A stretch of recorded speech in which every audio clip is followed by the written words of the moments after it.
How y'all doing?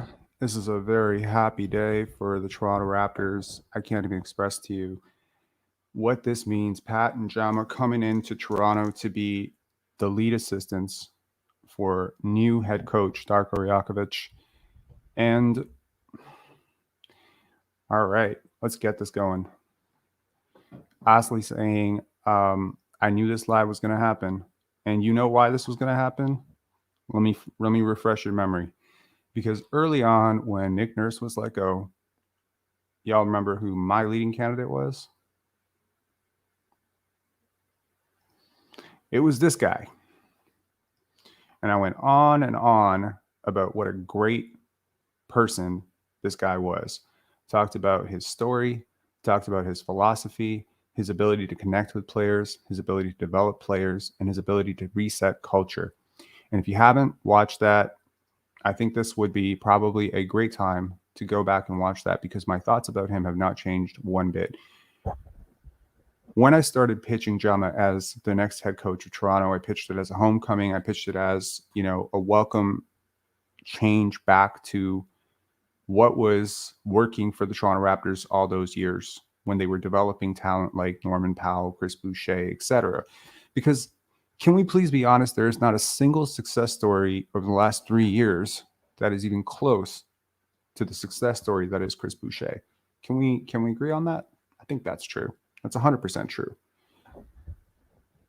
Jama has been a culture setter everywhere he's gone. He's been with the Toronto Raptors since 2006. And then, there was some friction around Tampa and he ended up on the Warriors staff. Now, we don't really have to talk about, nor can we really, with conclusion, say exactly why he decided to leave. But when I started talking about Jama coming back, someone messaged me, someone who would know, and they said he didn't leave on the best of terms. Now, I cannot confirm if that is 100% true. This person has told me some things that are very true before, and they've also told me some things that have ended up being not coming through. So I don't know how conclusive that is, but that seemed to be the consensus that perhaps he would not welcome coming back. And he's widely regarded as one of the top coaches in the NBA, top young coaches in the NBA, and definitely one of the top development coaches in the NBA. There is a term in Warriors lexicon or in Warriors culture that is called the Jama effect. There have been players who've gone on the record saying they've never met anyone who sees the game like this man does. But when I heard that he had maybe not left on the best of terms, I had no real reason to keep pushing it because if he wasn't being considered for the head coaching job, then what the hell? And we started moving our pitch away from Jama and towards Jordi Fernandez and Becky Hammon. I think that all of these people have something in common. They're just really good people. During this morning's live at 4:45 in the morning, I think that we managed to have just about the best live in this channel's history. It wasn't overly populated. There were about 80, 90 people in the early hours of 5 a.m., but I was really happy about it. And one of the things that we talked about in that live was culture. And we talked about like attracts like, and we've talked about it a few times that when you have people scattered throughout your organization that maybe don't rub people the right way, maybe aren't the best people, maybe not the best with people, maybe don't operate with the right amount of integrity and honesty, that you will attract more of that into your organization. You will burn out all of the good people and the good people will leave and they will be replaced by significantly worse people. And then people who come in kind of neutral, they just kind of learn the wrong way of thinking about basketball, the wrong way of approaching people, the wrong way of approaching their jobs. A really central focus of this morning's live was also to say that I'm not implicating Nick Nurse for everything that went wrong with this team, but I certainly will hold him accountable as being a leader in this organization as things went downhill. Seeing Jama back,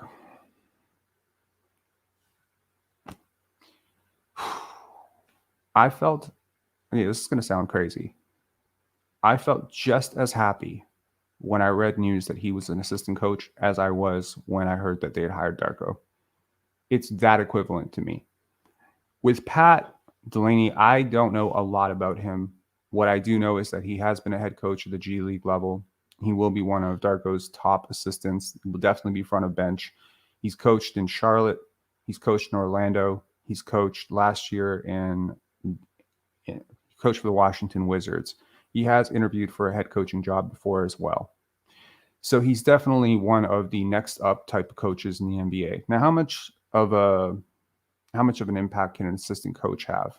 Well, it really does depend on what you're trying to do, right? And what coach you're talking about. You have a head coach who is all about development. And now you have a lead assistant, and I'm assuming Jama will be the lead assistant, but he will definitely be one of the two lead assistants, that's for sure, who is all about development. And both of these guys operate with unflinching integrity. When you listen to Jama speak, you could just keep listening and listening and listening. In fact, to those of you who did not watch that initial live, which was titled Jama Time, perhaps you go watch it later. Here's a little bit of that for you. Worth it or not is the fight of figuring out schedules and who's going to go where and who's going to do what. Is it worth it? And I'm very lucky to be in a super supportive situation with my family and two wonderful young kids, and they make it all worthwhile. But it's the time that I spend at home that matters more to me than what I do on the court, to be honest. So basically, Clean My Mac is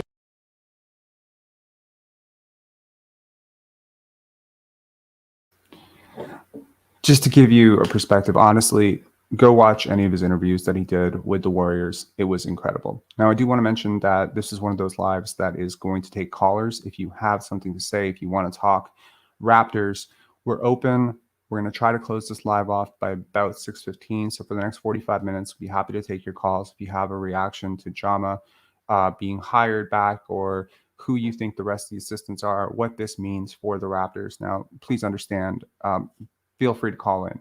Please understand, I'm not saying that this immediately cures everything. Please understand that everything I said this morning still holds. But it is very interesting to see how quickly things can turn when you get the right people involved. Jama is leaving the Golden State Warriors and arguably the best coach in the NBA in Steve Kerr. Right? It's a good organization. Steph Curry is a superstar. He's still a top 10 player. He's leaving that situation. For all intents and purposes, everything I've heard is that he was next up in Golden State. That if Steve Kerr were to step down, he would be the first person they would look at. He is leaving a very good situation in which he was very highly regarded. He was not pushed out in any way. They would have loved to keep him. So this is a massive coup for the Toronto Raptors, in my opinion. And please understand, I am basically the president of his fan club. I have been such a fan of Jama his entire tenure in Toronto, going back to Dwayne Casey's staff, going right back to Nick Nurse's staff. Is always someone that I looked at and I said, please don't lose that guy. And when they lost him, I was sad. I was happy for him, but I was sad for us. And I wondered in that moment how it would work out. And I just trusted in Masai, right? I trusted that, okay, you know what you're losing in this guy. I hope you replace it. And they didn't. They didn't replace it.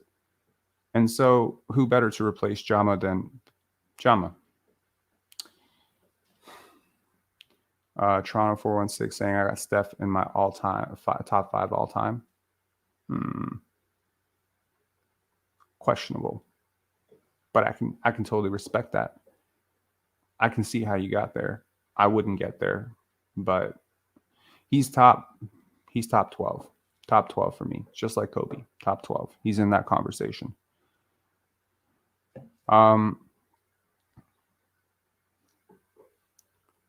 Rob has been vindicated. Jason Choi saying, loving the vibes of these lives now, so much more positive.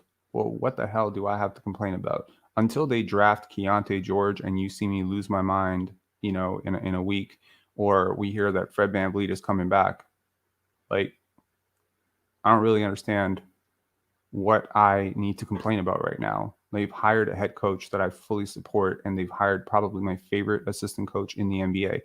Why would I be upset? I am bursting with joy right now. Like, I would be doing jumping jacks and backflips if I didn't think it would make me look unhinged. Look, as someone who has been preaching that the youth on this team is being underutilized, underdeveloped, and is much better than people give it credit for, yes, I do feel vindicated, because to me, this is a sign that the organization agrees.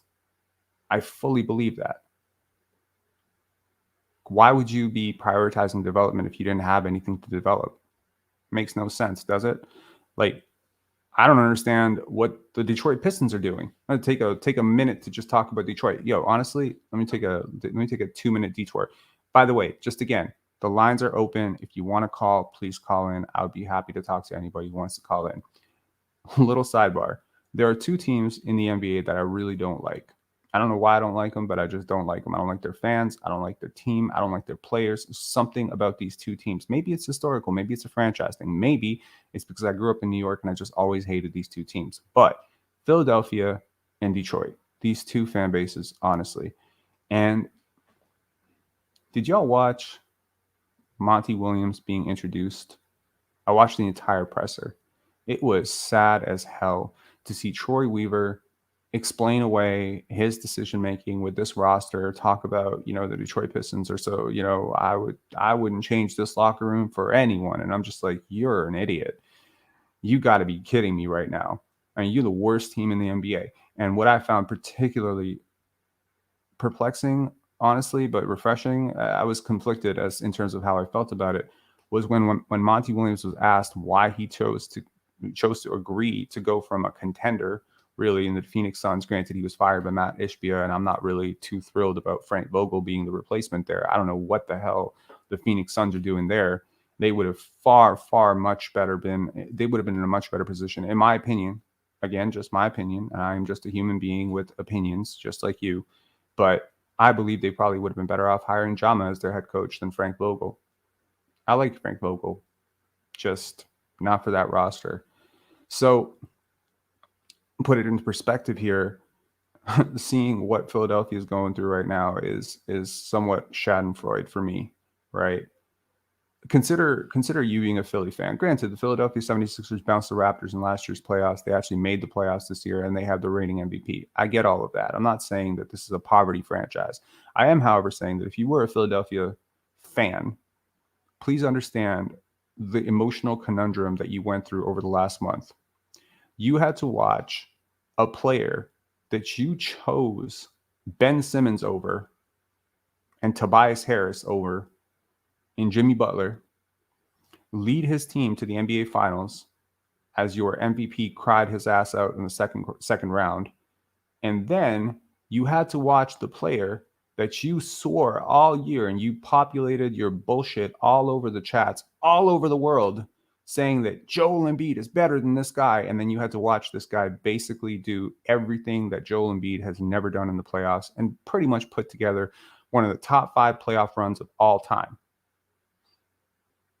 And then, cherry on top, you finally fire the coach that you all, an entire fan base, has been disgruntled with the entire time in Doc Rivers, and you basically hire something so similar in Nick Nurse. Someone who doesn't adapt. I feel bad for Jaden Springer, I'll tell you that.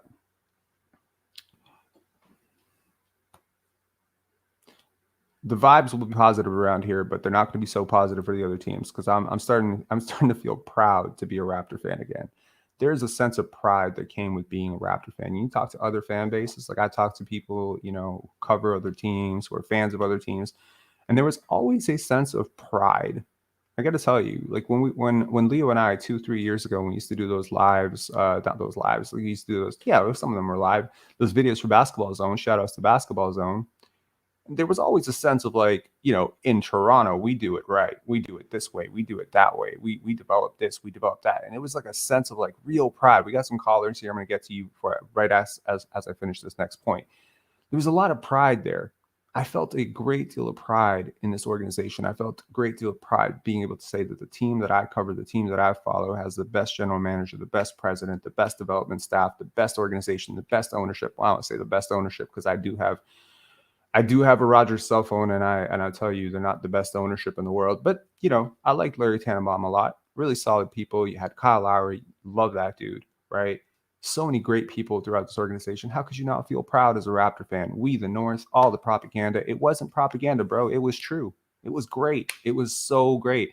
And the best thing about being a Raptor fan, honestly, for me, as someone who's just obsessed with development, growth, prospects, etc., was that there were two things that you could bank on every single year as a Raptor fan. Number one, that the infrastructure in place was going to support the youth, that the people, the assistants, the facility, the G League, the Raptors 905 program, everything was there, and they were making people better. And as a person who, has leanings as a teacher, that made me really happy. The second thing that made me happy was you never knew who was actually going to develop. Which of these young prospects that were drafted in the second round were going to come in and be the next Norman Powell? Which undrafted gem was going to be the next Chris Boucher or the next Fred VanVleet? Which late first round steal was going to be the next OG Anunoby or Pascal Siakam? Because it was all coherent. The scouting was great. The development was great. The vibes were great. The chemistry was great. The team played hard every single night. It wasn't selfish basketball happening. You weren't seeing stat padding. You see DeMar DeRozan, he was going to bat for his teammates. You saw guys get upset for other people. You saw them go to bat for other people. Even though it didn't make me happy that Kyle Lowry wanted to get Khem Birch paid because I didn't think he deserved to get paid, it still makes you happy to think that that's the genuine philosophy on the team. And that's just been gone. And maybe that's why last year was so hard for me, because it didn't feel like I even recognized this team. And then when I would talk to a Boston fan or a Philly fan or even a Detroit fan, I didn't have a foot to stand on, because my team, the team that I identify with, the team that I root for, just like y'all root for the Raptors, was no longer doing the things the right way anymore. And we're no longer something to be super proud of. Still something you support, but not something that you're overly proud to support. So it feels like right now, I once again feel very proud to be a Raptor fan. And I just wanted to share that sentiment with you guys. All right, let's get Justin and Boz. Am I saying Boz or Bose? Is it Bose? Boz is good. Boz? Is How you the doing, mic Boz? working? Yeah, mic's working great, man. How Perfect. y'all doing? I'm doing great. I'm really happy with the decisions that we're making on the coaching staff so far. I'm really excited. Me too. That was not me. Sorry, can you guys hear me? Just been trying to change my mic. Yeah. Can y'all see him? I can't see anybody. I can't. I I don't got my cam. Yeah, I'm too nervous to have the camera on right now. All right. No issues. Yeah.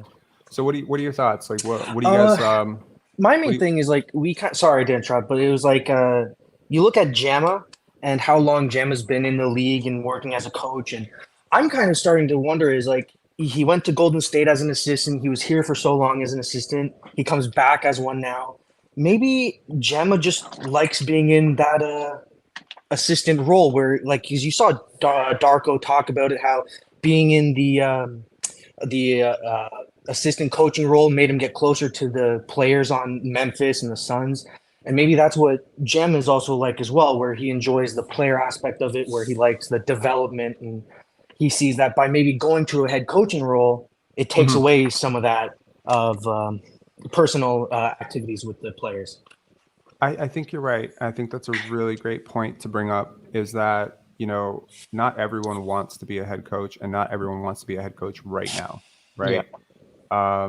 He may just feel like he needs a couple more years. That was one of the things with Darko, right? When he was initially brought up to the Raptors by the people that brought him up, they said, hey, make sure to call Darko. I don't know if he's ready, but you need to talk to this guy. You need to talk to him.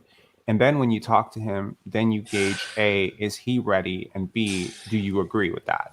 Mm-hmm. And so if you agree with it, then, by all means, we're ready to move to the next step. But you're right. Like, some people prefer to be assistants. And I do think that this entire coaching search, because of how expansive it was. Sorry, does someone have background noise coming on? Like, too much background noise? That's me. I'm muting my mic right now. Sorry. Yeah, just mute yourself when you're not talking.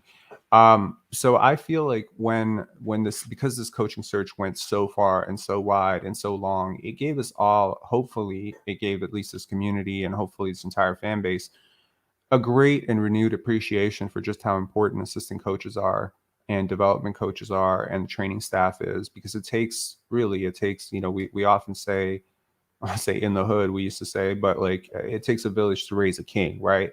And That's really what it is, right? It doesn't matter if you have the right head coach if you don't have the right assistants, and it doesn't matter if you have the right assistants and the wrong head coach. It has to work on a string, and it doesn't matter if you have both and you don't have the players that are willing to listen and the right roster. So it all has to click together. It's got to be the right scouts. It's got to be the right people, and organizational culture can erode very quickly. It doesn't erode right away, though. I've never seen a country where leadership changes, regime changes, political party changes, and everything goes away in 12 seconds. It usually doesn't happen like that. It usually takes time, and over a year or so it erodes. But to your point specifically, yes, I agree that he may initially just prefer to be an assistant coach for now. And, I definitely see head coaching in both of these guys' future. Osufane brings up a really good point that Pat Delaney, as a defensive-minded development coach, worked with Denny Avdia when he joined the Wizards. When he joined Washington, Denny has been a great development story. It hasn't been consistent throughout, but the flashes that he had towards the end of last year were great. There have been some prospects that have not worked out in Washington, clearly, but I think some have grown, right? We've seen good growth in Kyle Kuzma. We saw a really good season from Kristaps Porzingis. The Wizards started out really hot last year. Not a lot you can do with Bradley Beal, probably 1 foot out the door. And I also think that, as much as I was very sour on him as a prospect, Rui Hachimura showed a lot of great stuff in the Lakers, and he didn't just turn that around. That's obviously work that's been put in his time in Washington, and just kind of unlocked.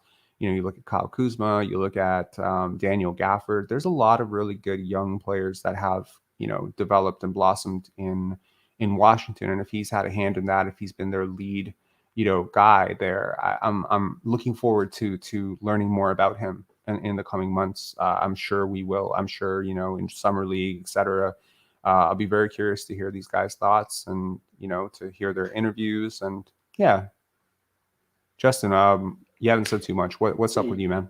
Hey, Rob, I just wanted to ask a question. Sure. Is this an open topic, or do we have to kind of talk around the coaching situation? It's open. Okay, wonderful. So I have a question for you, Rob. Memphis Grizzlies, if you took Desmond Bane and Jama out, and we took Pascal out and Fred VanVleet out, what squad would you say is the better squad? Starting 5, I guess. Whew. Good Don't worry, question. I have a reason for asking this question, but this is just my introduction to the question. Well, obviously Desmond Bane and Ja Morant are a lot better than Fred VanVleet and Pascal Siakam, but Agreed. I think Jaren Jackson Jr. is so much better offensively than he's been able to show. I really like Tyus Jones. Prior to losing Tyus, they had DeAnthony Melton as well. I think they have a really deep roster. I like a lot of players on their roster, man. Even the ones that haven't really popped yet, I like them. And it's hard, but the Raptors have, in this case, they would have a starting lineup of Jakob Poeltl, Precious Achiuwa, Scotty, OG, and Gary. And Okay. that's hard. That's hard. It's hard for me to say that the Grizzlies could field a better lineup than that. But in either case, Jaren Jackson Jr. would be the best player on either team. So Even better than tough. Barnes? Right now, hell yes. Okay. Agree. Right now, agree. Okay. So I guess I mean, it's not even right. Like, I'm not. Y'all understand I'm the biggest Scotty Barnes fan in the world, but Jaren Jackson Jr. is also one of my favorite players in the NBA.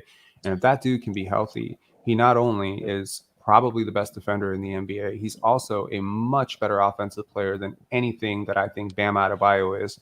And to me, he's like a supermax guy. Like, he's really freaking good. Like, I cannot stress this enough that guy. Scotty's also 21, so he's got a long time. That is completely fair, but Jaren Jackson's not exactly 30 right now. So that's what I'm saying. I'm more on the side of Jaren Jackson Jr. is better. I'm saying Scotty's only 21. He's got a lot of time to grow, and Darko's been saying, not linear. And Jaren Jackson Jr. is just not. It's not even like.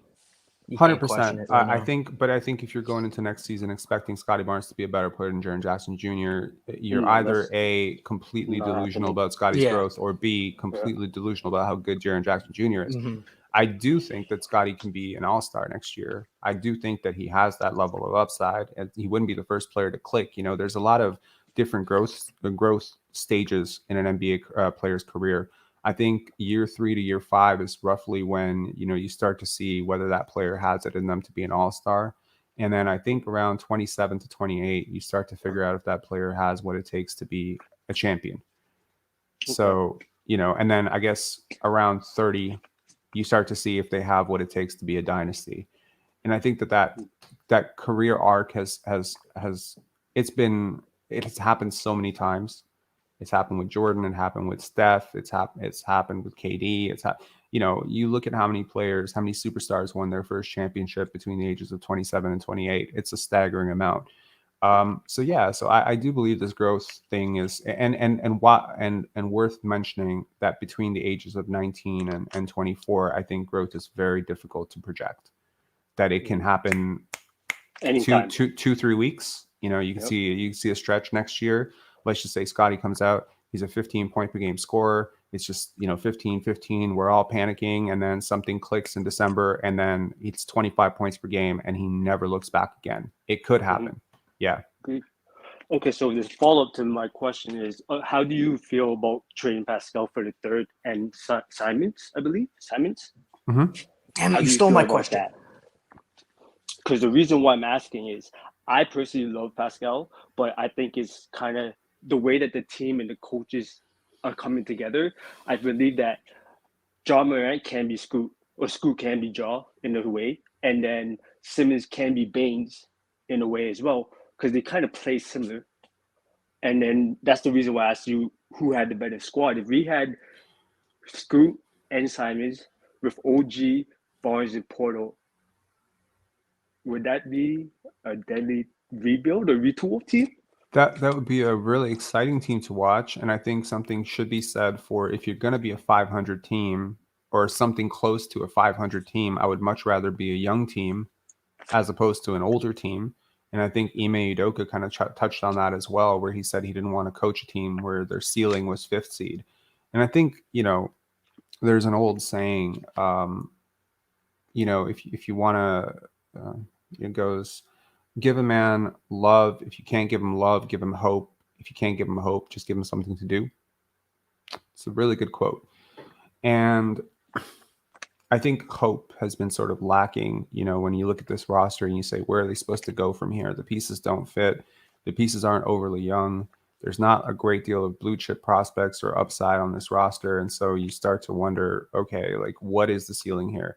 You start looking at teams that are starting to form, like the Denver Nuggets, like the Boston Celtics. If they keep that core together, their depth and their incredible, you know, superstar in Jason Tatum. You look at, you know, someone like Tyrese Maxey, and you see what everything, you know, that Joel Embiid is able to accomplish, and you're just like, what is the pathway to this team ever cracking that? And so, yeah, like I think Scoot and Anthony Simons. But to your specific thing about Anthony Simons potentially being Desmond Bane, I completely disagree. I realize that they're both good shooters, but if I was compiling a list of the 10 worst defenders in the NBA, Anthony Simons would be on that list unquestionably. This morning, I created a video. It was an hour-long video, and I implore anyone who's listening right now, if you missed that somehow, man, watch it. I promise, I'm very proud of it. And in it, towards about the 40-minute mark, 35-minute mark, I talked about defensive archetypes, 10 defensive archetypes in the NBA. And what I said was specifically that I don't believe that there's any NBA player that is so bad defensively that their presence alone could single-handedly tank the defense if they bought in. I think Anthony Simons might be that player. I think he might be that player, that it might be impossible to have a really good starting lineup, you know, that's capable of floating water on defense. I watched a lot of Portland games last year, largely due to my curiosity of Shaedon Sharpe and my fandom for Dame Lillard. And the number of times that this guy got lost, the number of times that he just didn't care, didn't rotate, didn't recover. To me, how you play defense shows me what you're about as a basketball player. And there are certain players who are very gifted defensively because they have the length and the twitchiness and the size, and they try, you know. Some guys have it, but they don't apply it. A good example is Vince Carter. He had all the tools to be a great defender, just never cared enough. Kind of shows you what he was about too. I'm a big Vince Carter fan, but I think we can agree that championships were not on Vince Carter's top tier focus. And you want guys who care about winning. And I don't think I've ever seen a player who cares about winning but doesn't even try on defense. So for that reason, I've always been a little bit lower on all this Anthony Simons stuff. I understand why people like him. Very talented player, very good offensive player, and totally fits in with, you know, what you might need offensively next to a Scotty Barnes. I think it's a beautiful synergistic fit with Scotty. And I think, you know, you could say the same thing about Scoot, but you really want to have a backcourt of Scoot and Anthony Simons. That's an awfully small backcourt. Yes, agreed. But do you believe that our staff can make him a competent defender? Because if we do Yeah. get that back, we have a lot of bench pieces and starting lineup pieces that can help the defense. But And the our thing new that coaching we do staff, lack, yeah, and, right? yes, but we Maybe do a new lack. mentality, younger team, because Portland has a lot of older veterans on their team as well, like Dame, Yusuf, and so maybe coming into a younger team around Scotty, like, you know, the mindset Scotty's got, maybe he'll put more pressure on Anthony to defend better, because, you know, They Scotty's going know to call each that shit other. out. You know, they know each other. Yeah, And no offense, but FYI, can they're Billups they're was boys. Billups a Yeah. defensive-minded coach, you know? So it's kind of hard, like you said, the development. But he's it's never still a young. guarantee. Yeah, Look, but I'm not like, look, I think the Raptors would know better than I do whether Anthony Simons is capable of being a great defender. Obviously, when you look at him, you do see certain tools. He's a little bit long. He is fairly athletic, but I don't think he has the weight to switch down. I if I didn't have to have someone like that on my team, I could see him as a bench guy. I could see him as a sixth man, like an elite sniper off the bench. I think that would also somewhat mitigate the impact of how bad he is on defense, because you'd be able to surround him and flank him with like godly, amazing long defenders like Precious Achua, Christian Coloco, etc. You could just, and you might be able to float with against backup guards. But I tell you, like starting guards will pick that guy apart like you wouldn't believe. And in the playoffs, it'll only exacerbate further. My initial thought would be I prefer this team to go bigger. You have a guy in Scotty. Some people disagree. I firmly believe he can be a point guard. Agreed. If he can be your point guard, and you know you have an off-ball guy who can guard ones, because I don't think Scotty long term will be able to really stay with ones, especially as he gets older. I think that's going to become more and more taxing and challenging, and you just don't want to be in a position where your 1, 2, and 3 all can't, you know, get around a screen. You're going to be fucked. So you do need someone who's a little bit smaller, maybe a little bit more agile. But if you can get that at your 2, and that guy's at least 6'4", 6'5", well, then you will have a mismatch every time. Like every game you go into, there's going to be a person on the team that you can pick on most of the time, unless you're facing the Boston Celtics, in which case, yeah, you can't really pick on Marcus Smart. But most teams are not big enough to deal with a backcourt of Scotty and a 6'4" guy. So you're kind of letting them off the hook by having someone like Anthony Simons on the court. But I like where your head was at that one. It's an interesting proposition. I don't believe in small backcourts. I've never believed in small backcourts. Like to me, like my minimum point guard is always 6'5". With rare exceptions. If it's Scoot Henderson, I'll make the exception. But unless it's Scoot Henderson, I'm not making an exception for a small backcourt. Yeah. What if you could get a Shaden Sharp in that deal too? That you got my interest. Yeah. There I see a player who doesn't play defense, but at least who can play defense, who might be able to be coached up and has probably a bigger upside than a Anthony Simons.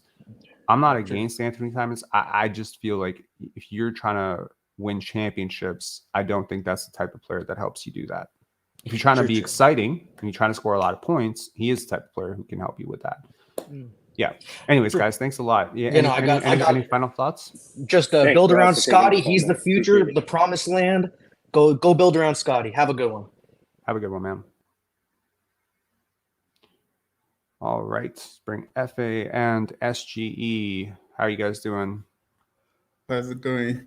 What's popping? How are you? It's been a while. I'm great. How are you, man? I'm doing great, man. Like I'll just get right into it. That live this morning was riveting. You liked it? Because I'll tell you why. I think if Thinking Basketball listens to it, they're hijacking that shit. I don't know why you're doing this so early, Rob. I wake up in the morning and I see a video and I'm like, oh my God, 6 a.m. I'm listening to the video.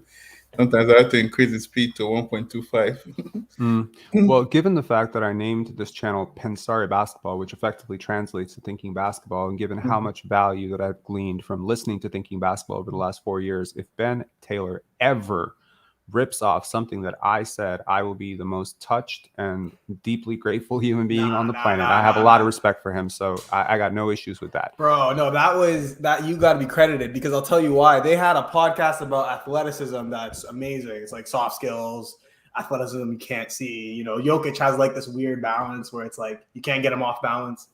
But when you were talking about system defenders, man, and you compared Fred and Kyle, this is the only I generally agreed with everything you were saying when you were talking about the defenders, but the only part where I just like disagreed was labeling. I'm not trying to take everything back to Fred. I'm really not. But I think, yes, Fred is a system defender by definition, but there are weaknesses in his defense that allow, like, schematically, where you're forced to play a certain defense 24/7. Where Lowry is, you can expand into other defenses. I agree with you. I think, I talked about those 10 defender types, and I said that everyone's a little bit of something. Yeah. And, it's not like, for instance, like Kyle Lowry can still protect the rim better than Fred VanVleet, like way better. So if I was to grade every single defender, like let's say I grade Christian Coloco on every defensive archetype as a match fit from 0 to 100. Well, he's going to get like 98 percentile votes on, rim protector and help side, but he's going to lose a lot of points for some other stuff, right? Most players are not going to grade 0 in anything, and most players are not going to grade 100 in anything. Ideally, you want a player who balances out to about a 6 out of 10. I think if you have players who balance out to about a 6.5 out of 10 across all 10, you're good. Because everyone's at least partially a team defender. Everyone's partially capable of getting over a screen. Everyone's partially capable of protecting the rim. I mean, unless you're a fucking pylon. And I mean, I say everyone, and I mean everyone except for Anthony Simons and Trae Young, pretty much in the NBA, is capable of protecting the rim a little bit, right? So, yeah, I think Kyle has this amazing ability to guard in the post, and he is a better defender than Fred, for sure. But Fred also has like these heavy hands, and he's able to dig at the ball, and his hand-eye coordination is incredible. Fred VanVleet's hand-eye coordination is incredible. I feel like I'm in the minority. I think his defense is subpar, but I think if he leaves, I think disagree. I know that's fine. And I understand that. Like, I really do understand that. But I think this next year, if he leaves, it might be exposed. We got to wait and see. Okay, but here's where, before I let FA hop in here, I got to ask you a few questions, okay? Okay. I thought Jama was going for a head coaching position. How did we sway him to come over here? I don't know. Maybe we offered him a blank check. I think it's all about the money, right? Maybe it is, or maybe. And I mean, someone poked at this on Real GM, and I saw it, and I was just like, I don't know if this is true, but it could be true. There's been a lot of talk about infighting and disruption between the Raptors coaching staff last year. I'll tell you who I felt really didn't get along. Okay. I really felt like Nick Nurse and Trevor Gleason didn't get along. There was something about how they talked about each other that always rubbed me the wrong way. Now, I don't mean to become one of those people that's like pulling out my tarot cards, you know what I mean? And being like, this person, because of their zodiac sign, does not get along with this person because they're a fire sign. Like, I'm not trying to sound completely unhinged and crazy here.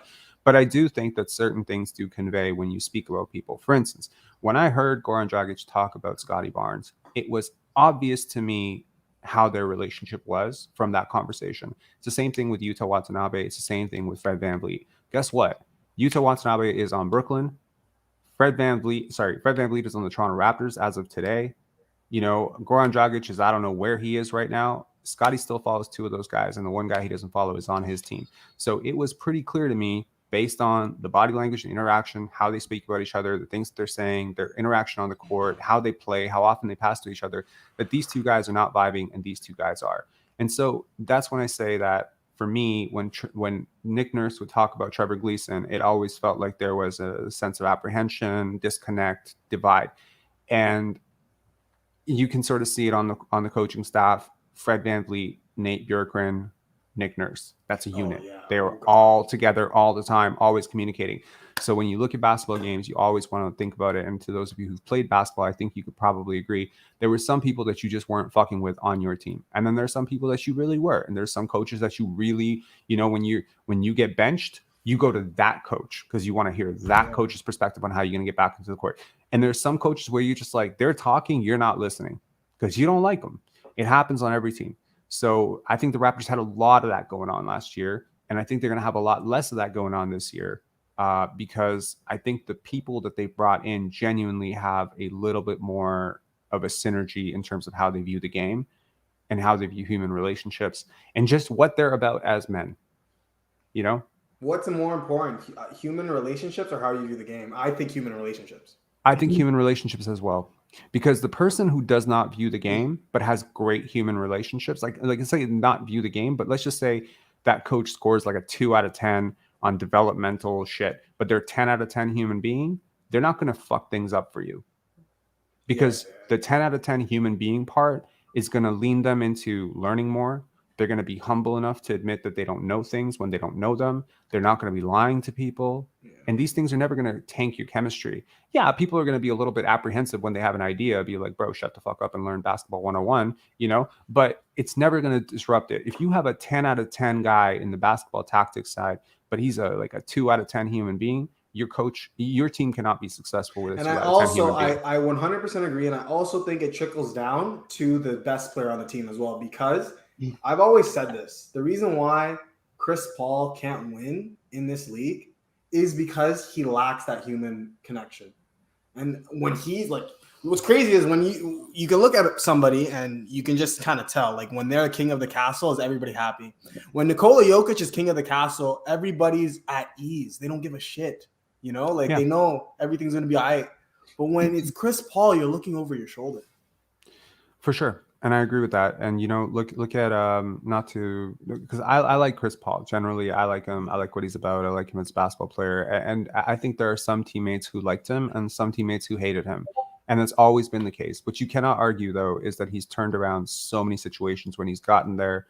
But then but there's an upper limit. So he pushes people hard. He's very Jordan-esque, Chris Paul, the most favorable comparison for me is Michael Jordan. It's just kind of funny to me. Like on a human level, like on how their attitude? Yep. As a human being, and even as a player, I know that may not be a very obvious comparison, but if Michael Jordan was 6 feet tall and was a better passer and then like a less assertive scorer, he would be Chris Paul. Chris Paul was hella fucking athletic when he came out of Wake Forest, man. That's before my time. That's like 4 years before my time, so I didn't know. Like when you say before your time, what does that mean? Before you started watching basketball, before you were alive? Yeah, the 2010, 11 is when I started watching. 11, 12 is when I really started watching. Are you just like a really mature sounding like 15-year-old that just keeps I'm 27. No, I'm 27. I'm kidding. I'm 27. Yeah. I'll let FA go because I have a lot to say, but I don't want to. Yeah, go ahead. Keep talking. I'm listening. Okay. So I don't want to I think this Jama acquisition is actually monumental because I agree. I like Darko. Okay, I didn't know anything about Darko. I didn't know, so I couldn't really judge him, right? I can't judge someone I don't know. So I'm like, I got to do my deep dive. Every time he talks, it's like that uncle you're just comfortable with, like you pull up to the crib, and he's the only one there, and you're just like, I'm chilling. I don't know why, but if I'm any of these young dudes on the Raptors, you're in the best area you can be. Am I crazy for thinking this? No, I don't think you are, because look, like, I don't know what your thoughts are on God. I understand being religious is like deeply unpopular these days, but I have a lot of friends who are religious. And one of the things that they talk about is being of service, always being of service to other people. And we talk about this a lot, when we talk about coaching kids, or even when I was tutoring the youth or doing high school lectures and shit like that. It was always about how can you be of service to the person next to you? When you approach things with that attitude, everyone grows, everyone eats. That's the whole concept here, is everyone needs to eat, right? So yeah, everyone's not going to play. Everyone's not going to get paid. Yeah, that part is guaranteed. That's economics. That's just the logistics of basketball. You have 15, 16, 17 guys. 7 of them are not touching the court on a night-to-night basis, maybe 8. But those guys, how are you communicating with those guys? You know, you look at the OKC Thunder. They met with Chet Holmgren, the head coach met with Chet Holmgren every weekend and had breakfast with him or something like that. When I listened to Scotty talk about the Florida State culture, you know, how he would wake up in the morning, all of his teammates are there, coaches are there, whatever. You really get the sense he would give everyone a hug before they started eating. Yo, bro, like this is culture. That's what you do. But you know what was different in Florida State and Toronto? Leonard Hamilton is a very, very, very good man.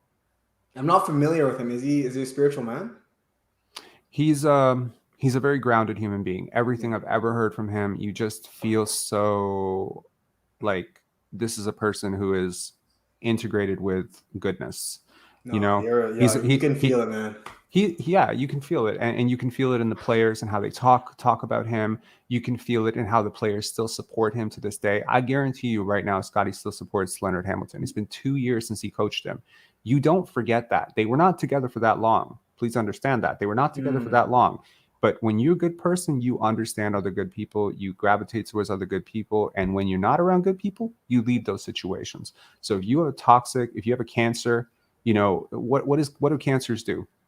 Think about it. They spread, and they basically contaminate all of the healthy cells around them. Well, that's exactly how cancerous people operate, right? They make the water muddy. Nobody eats. Everyone starves. Some people die. Other people escape. And at the end of it, after a cancer has spread, you have death. That's exactly what was happening with this Raptors roster. You could really feel it.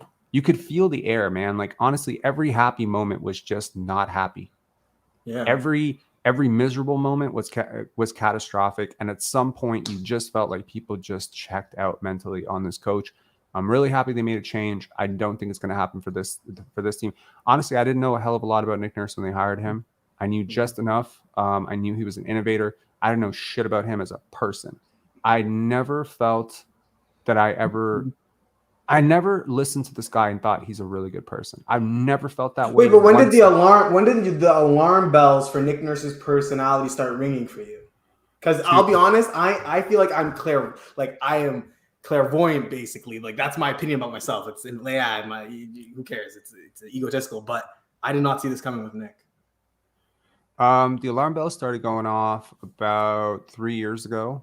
First alarm bells, but you deal with it. You say, well, there's still some really good assistants around him. Masai's still a really good person. Bobby's still a really good person. Teresa, all these people are still really good people.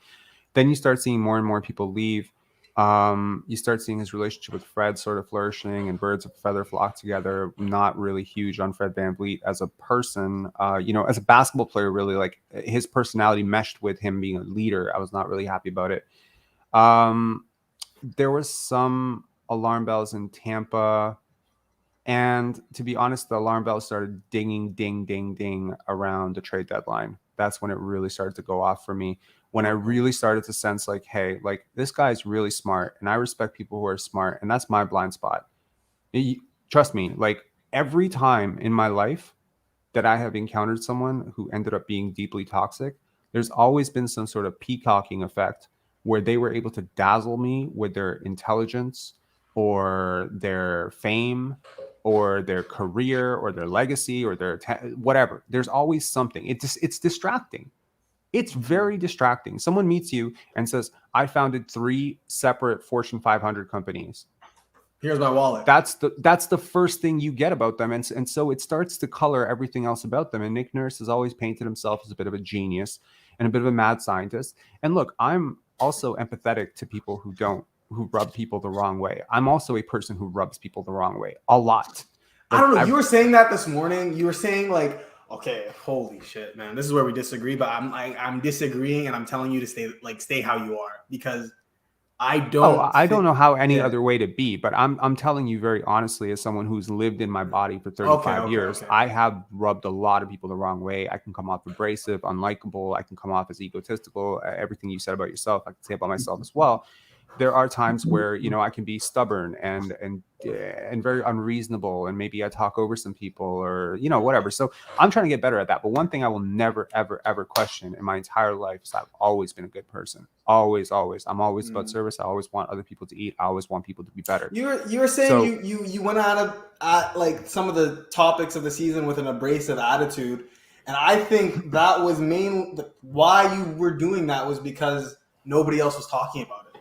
I think it was just frustration, but when frustration bleeds into your analysis, it tends to color it in a way that maybe you don't even realize it's being colored. Trust me, there's 100 different ways to say Nick Nurse is not a great coach, or Fred VanVleet needs to pass the ball more, without getting super toxic about it, right? I think sure. I veered into toxic territory there. I was like, oh, you're gonna call out your young teammates? Well, I'm gonna put you on blast. It was just, it's very...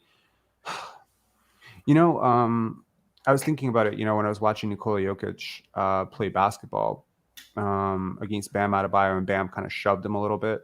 Yeah. Like he fucking hit him. Like, he hit him so hard. And I just realized that that's just a trigger response.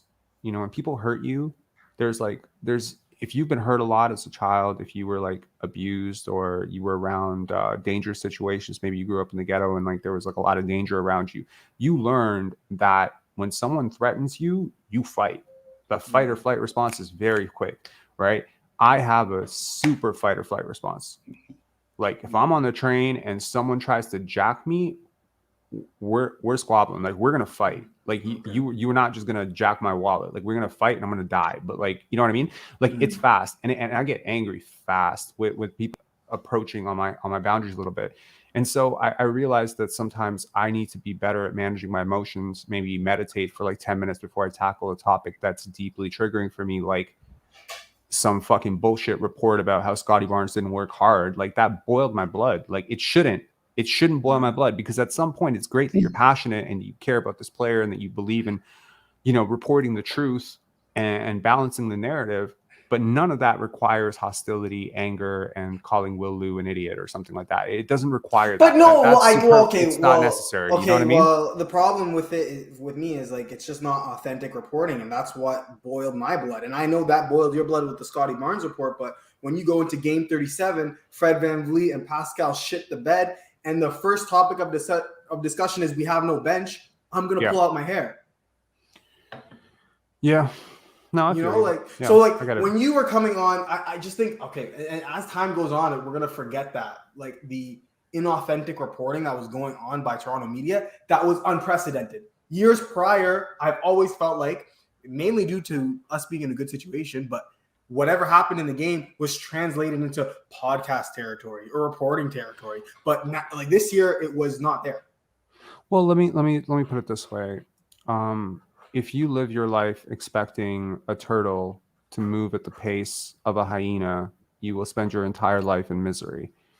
And if you expect a bird to sound like a tiger, you will also spend your life in misery. My point is, people are who they are. They do what they do. There are people in this industry whose entire modus operandi, and this is not me throwing shade at those people. Please understand that this is just me saying the facts. And I think most people with, you know, 2 brain cells can probably put this together, that some people are in this for climbing a corporate ladder. They want to get more access. They want to be closer. Now, look at the precarious situation that Penn Star basketball is in right now. I definitely know people who know Darko. I know like 12 people who know him. And I could very easily, if this brand was not so mired in controversy and so clearly anti-Fred and Pascal or whatever, how great would it have been to have the first interview with him instead of having Josh Lewenberg have it? Why not me, right? I definitely think I could have asked him some very insightful questions. We could have talked about his experience in Serbia in probably a deeper way than anyone in this entire space could talk about. We can talk about the experience, the struggle, being an immigrant. We could talk about so much shit. We could talk deep about basketball, because I definitely think that I understand basketball a little bit deeper than Josh Lewenberg. And I said little to be a little bit, you know, not arrogant, but this is where the arrogance comes up. This is where, you know, people say, Rob, chill, you're not being very likable here. But it's like, what do you want me to say? You want me to say that me and Josh Lewenberg see the game equally? I'm not going to be able to do that with a straight face. I'm going to be lying to you if I say that. So anyways, my point is, there's got to be a way to take this channel in a way that it can be something that Scotty can actually come on to and have a conversation without it, without getting a call from Masai saying, "What the fuck are you doing dealing with this lunatic?" You know what I mean? So there's got to be a way to do it so that, you know, you can be honest without taking it so far that you become unprogrammable. Okay, you know what I mean? Okay, were there unhinged moments? Absolutely. And if you want to take it in that direction for the sake of professionalism and for the sake of growth, yeah, I see what you're saying. That angle I can absolutely understand. It's just, I'll tell you something about the people. Man, the people love that raw, you know. You can be raw without being toxic, my man. You can definitely say Fred VanVleet needs to pass the ball more without saying Fred VanVleet is a selfish lunatic who needs to be, you know, shipped off to China, which is something that I said at least 12 times. I said that too. And in fairness, I do believe that all of this Fred VanVleet, y'all going to China, like I am, you know, like there's times when I deeply evaluate like what has been my contribution. Am I even proud of it? Like when I go see Fred VanVleet's Twitter page and everything is, you know, you going to China, you going to China, you going to China. Like I'm just like, bro, like what the fuck? Like I don't even feel happy about this at this point. Like I'm just like, this is over. Like I don't actually think he's gonna go to China. Like obviously it was a joke, but people took it too far. Anyways, off the topic of me and everything like that, is there FA? What would you want to talk about, man? Yeah, I was just looking at the news. There's a rumor that I think the king they're pushing again for Pascal for OG Anunoby. What do you think? The Kings? Yeah. Mm-hmm. What would they give up? Keegan Murray? I think they offer Keegan Murray, the draft pick for this year, and one other player. Where are they picking? They're picking in the 20s. They're picking 20, I think. I'm not trading OG for Keegan and 20. I'm not trying it, even if they had more picks. No way. That's like Bryce Sensabaugh area. I would never do that. Yeah. I like a few players in the deeper draft. That's not really the issue here. The issue is that the main piece coming back would still be Keegan Murray, and I just can't bring myself to come to that. There's a lot of like I mean, I think people undervalue OG because he was a 23rd overall pick. People might have a different sense of his value if he was a top 5 pick, you know, 4 or 5 years ago, and just be like, well, I'm not trading a top 5 pick for that. But people have always undervalued him. I think they've undervalued him because he's been underpaid. He's never been paid like a max guy, even though I would argue his impact on winning last year was just as big as Pascal's. You know, I think they understand his value now following the playoffs, because look at what Aaron Gordon did defensively, right? Everybody's talking about Joe Kick and Murray, right? But Aaron Gordon was the one that guarded LeBron, KD, then Jimmy Butler. So I think that add OG to Miami. What happens? They have a very, very solid chance of upsetting the Denver Nuggets if he was on Miami. Like if they had to give up nothing back and Tyler Hero is healthy, I don't understand. Because OG is that utility knife defender that I described this morning, and I think he is like the primo utility knife defender in the NBA. He can switch 1 through 5. Basically, if Ben Simmons doesn't become healthy, OG is the guy in the league that can do that. Add OG to Memphis, right? That series would have been different. Yeah, it could have been different for sure. So I think I would be very hesitant to move off of OG. Obviously, I'd rather trade Pascal than OG. I'm not giving OG. It's going to be really, really hard for me to trade. I would trade Pascal first as well, largely because I think that the synergy between Scotty and OG, both personally and on the court, is just so much more seamless. OG is younger, but there is a complication here, which is that OG is not extension eligible until October. So you're going to have to kind of do a wink, wink, shake, shake on the extension. And I don't see why he agrees to that extension necessarily, because it is less than he could probably make on the open market if he were to agree to hit the open market. So if he agrees to an extension, kind of a handshake deal, kind of like the extension that Fred VanVleet didn't handshake on last year. Terrible. Which, you know, honestly, I told someone who knew like what the extension was, and he was just like, it's fucking crazy. He's crazy. Now, it might all end up being for naught, and maybe Fred VanVleet ends up getting that offer somewhere else. There are a lot of very smart people in this league who do believe he'll command somewhere north of $28 to $30 million. I do think one of the things that they mentioned on the Raptors Republic pod that I was like, let me borrow that take for this one. So I want to give them credit for bringing this up, because I wish that I had thought of it first and brought it up first, which is that it's not necessarily, I think people balk at the idea of 30 million, 35 million, 40 million, etc. They always balk at that big number because they compare it to a number from before. And I think I have alluded to this before when I discussed inflation, like stat inflation, but I also discussed salary inflation. You have to, I think the best way to view salaries is as a percentage of the cap. So if Fred VanVleet commands $28 million or $27 million on his next deal, I think most people 134 is the cap. So 27 of 134. Right. So if you were to put that number into perspective relative to where the cap was the last time he signed up for an extension, it would be almost identical, relatively speaking. So his cap hit relative to the cap figure would be almost identical to what it was 4 years ago. Now the question then becomes, is he worth as much as he was 4 years ago? No. And my answer to that would be no, because 4 years ago you were buying on the upswing, and right now I definitely think you're buying on the downside of Fred VanVleet. So for me, if you do sign him to an extension, I would want it to be a very, very movable extension. I don't even want him for extension. I don't want him either, but I'm saying, like, if it have to be a movable extension with probably like a 4th year non-guaranteed or something, or a partial guarantee on the 4th year, just to protect whatever team trades for him eventually. And I would immediately start shopping that contract the minute it becomes trade eligible, just because it's a little bit like, honestly, signing Fred VanVleet is a little bit like the game of musical chairs. You don't know when the music is going to stop, but you do know that the music will stop. And that's how I feel about Fred VanVleet. Now, I will be very happy for him if he proves me wrong, but every single time Fred VanVleet has signed a contract, I've been like, he's probably going to be worth-ish that.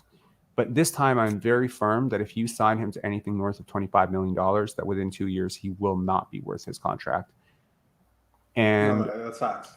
And too many times, like Gilbert Arenas had a really interesting take on this, where he talks about how much the Wizards paid him. And he said, you're not paying me for the player I'm going to be. You paying me for the player I've been. And that's the problem. You should never do that. And that's as much as it feels like ethically that's what you should do, from a business perspective, you should never do that. And that's what right? they did to Kobe, right? The Lakers. It was the last time of the last. That's more of a legacy contract, and from the marketing perspective of what Kobe Bryant meant to the Lakers as the greatest Laker of all time, etc. Like, I think it's fully worth it. And you could have paid him $100 million. He probably still would have been underpaid, regardless of how he performed. From the marketing, legacy, all that shit standpoint, Fred VanVleet is not Kobe. There's Bryant. only been 3 players. There's only been 3 players ever that are worth the max for their business that they bring. MJ, Kobe, LeBron. That's it. Huh? Like, I'll pay you a max because you sell out the arena. You bring so much news to the team. Like, I would still give LeBron a max. What about Steph Curry?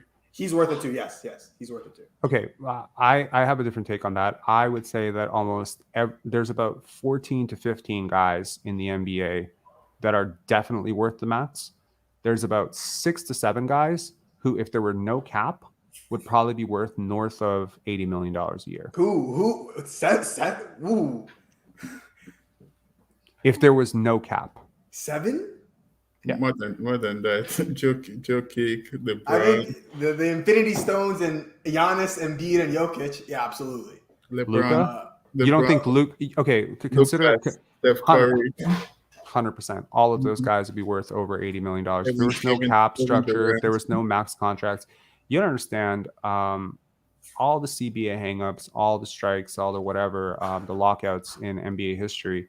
It comes down to this: players want more share, owners want more protection from the fans. There's a reason why all these players' salaries are reported, and generally speaking, you'd be hard pressed to find out how much Richard Petty makes every single year, or Tim Lewicki made during his contract. These people protect themselves a little bit more, right? So there is more transparency with how much players make, and you can't go over a certain number. But however, imagine the precarious situation owners would be in Now imagine you're Gordon Gund or whoever the hell owns. Like let's say you're the Lakers owner right now, Genie Bus, right? And there's no cap. And LeBron, his contract ends. And he says, I want $200 million a year or I leave.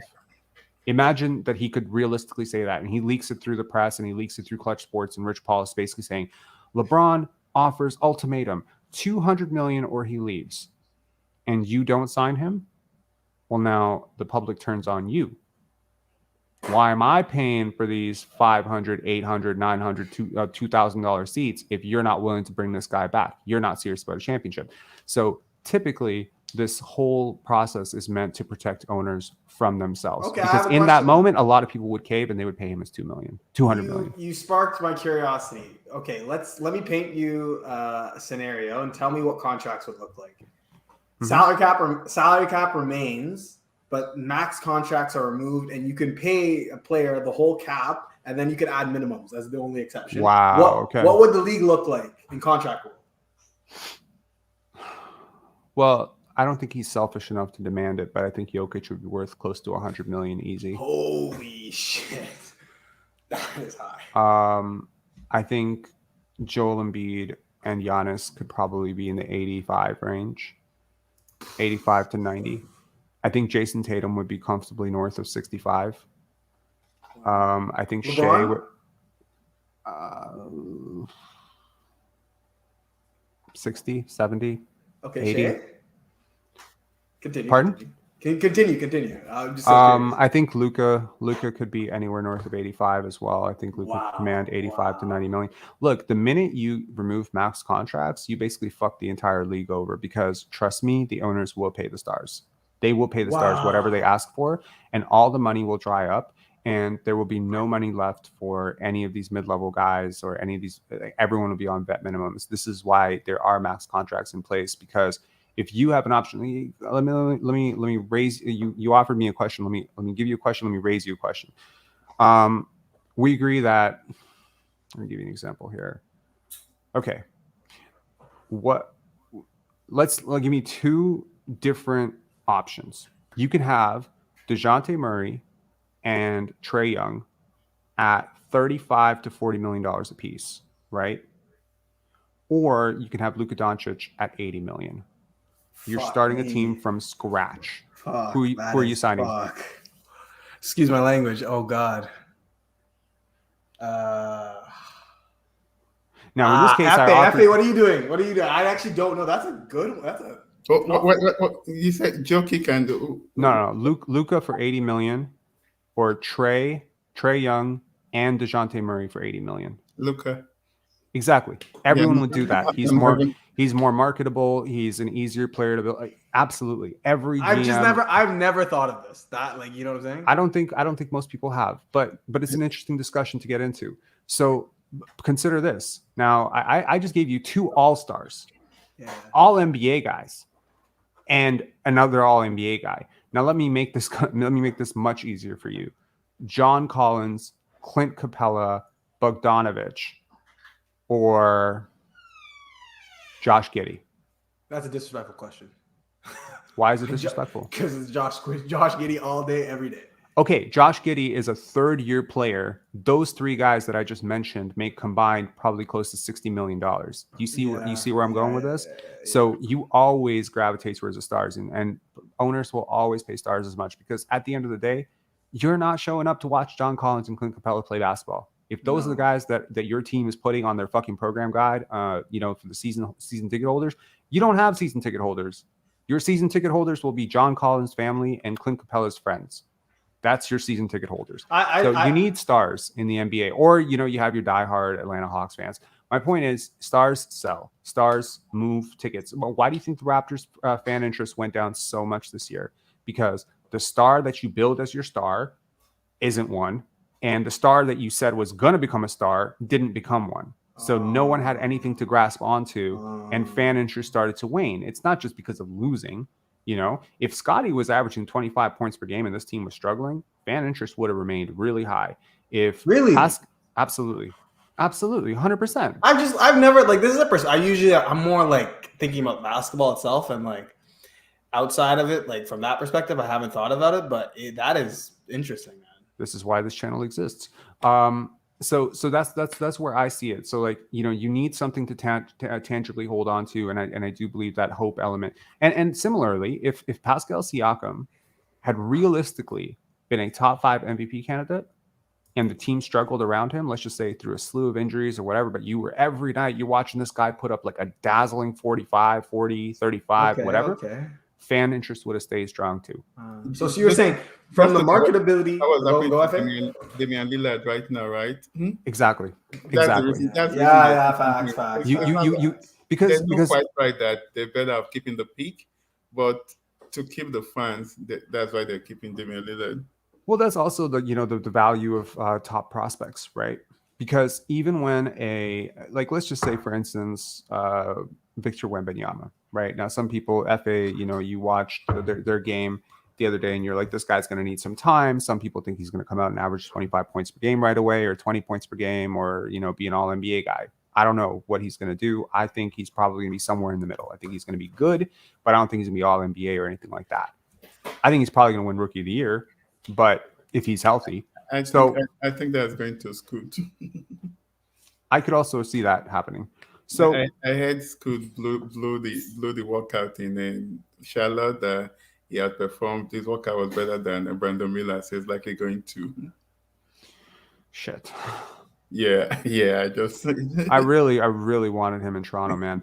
But so, well, the good news is that I'm moving to Charlotte, so.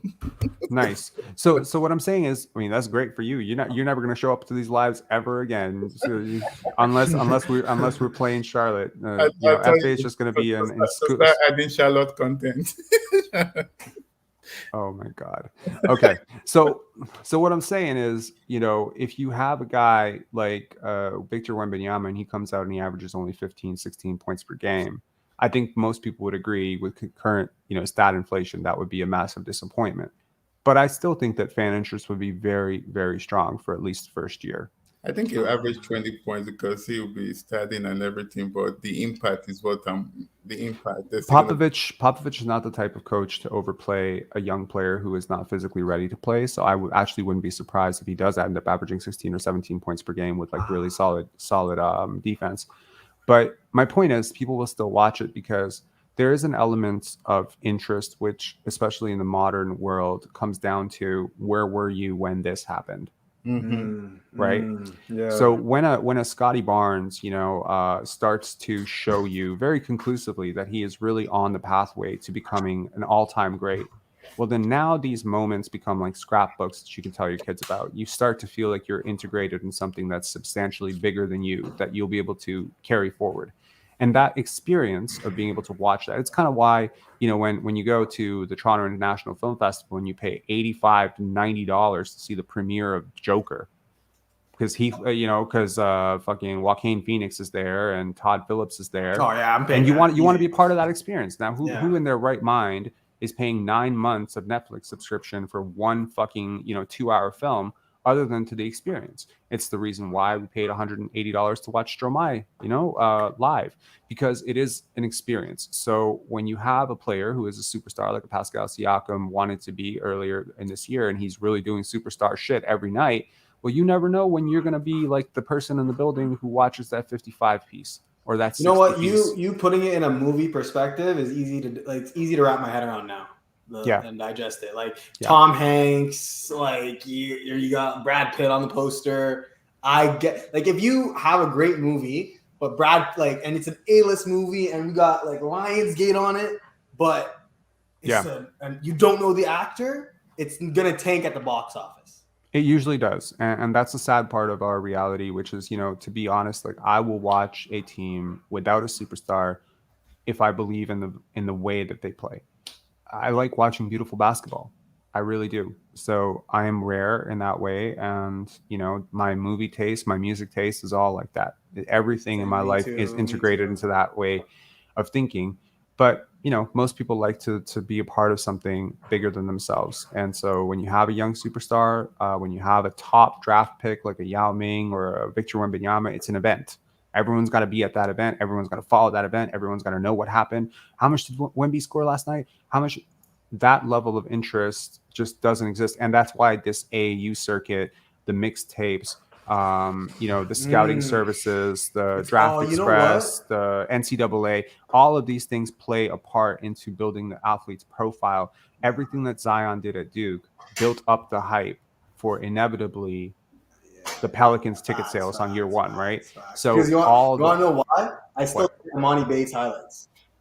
Imani Bates does have a lot of brand recognition and a lot of hype from all those mixtapes. I just don't think he's going to put it together at an NBA level. But I'll be happy to be proven wrong. I don't see it happening. I gotta cut in like a few minutes. I want your perspective on these three prospects since we touched on Amani Bates. Rank Buffkin, rank Wallace, and rank George now because some time has passed and the mocks have moved a little bit. Wallace, Buffkin, George. Okay. My perspective on these players has not changed, but I'm higher on Buffkin than I've ever been before. Casey Wallace is dropping on the draft board. Good. I'm happy. Yeah, then I mean, I'm not happy. Like, I can never be happy because I genuinely support the guy and I care that he. Kobe is rising. Is likely gonna go before us. He could. Yeah. Look, I wouldn't be surprised. There's a lot of guys that I think could go up. One name that I've been thinking a little bit more about, I've never touched on this name in this channel at any depth, is Grady Dick. I've never really talked about him too much. 50-50 on him. Talk to me. I think Grady Dick is dropping. Then I can't tell with him. Then Osei Thompson is canceled his workout today with Indiana. So the rumor is that Orlando promised him, gave him a promise at 6. Who? Orlando, one of the Thompson brothers. Okay, well, give me. I don't know. I actually that's one of my weakest prospects that I understand. Talking about Grady Dick, what's his appeal? Movement shooter, great stroke, reasonably efficient. Even inside the arc, he's reasonably efficient. He just has such an effortless, pure stroke. It's like no dip in it.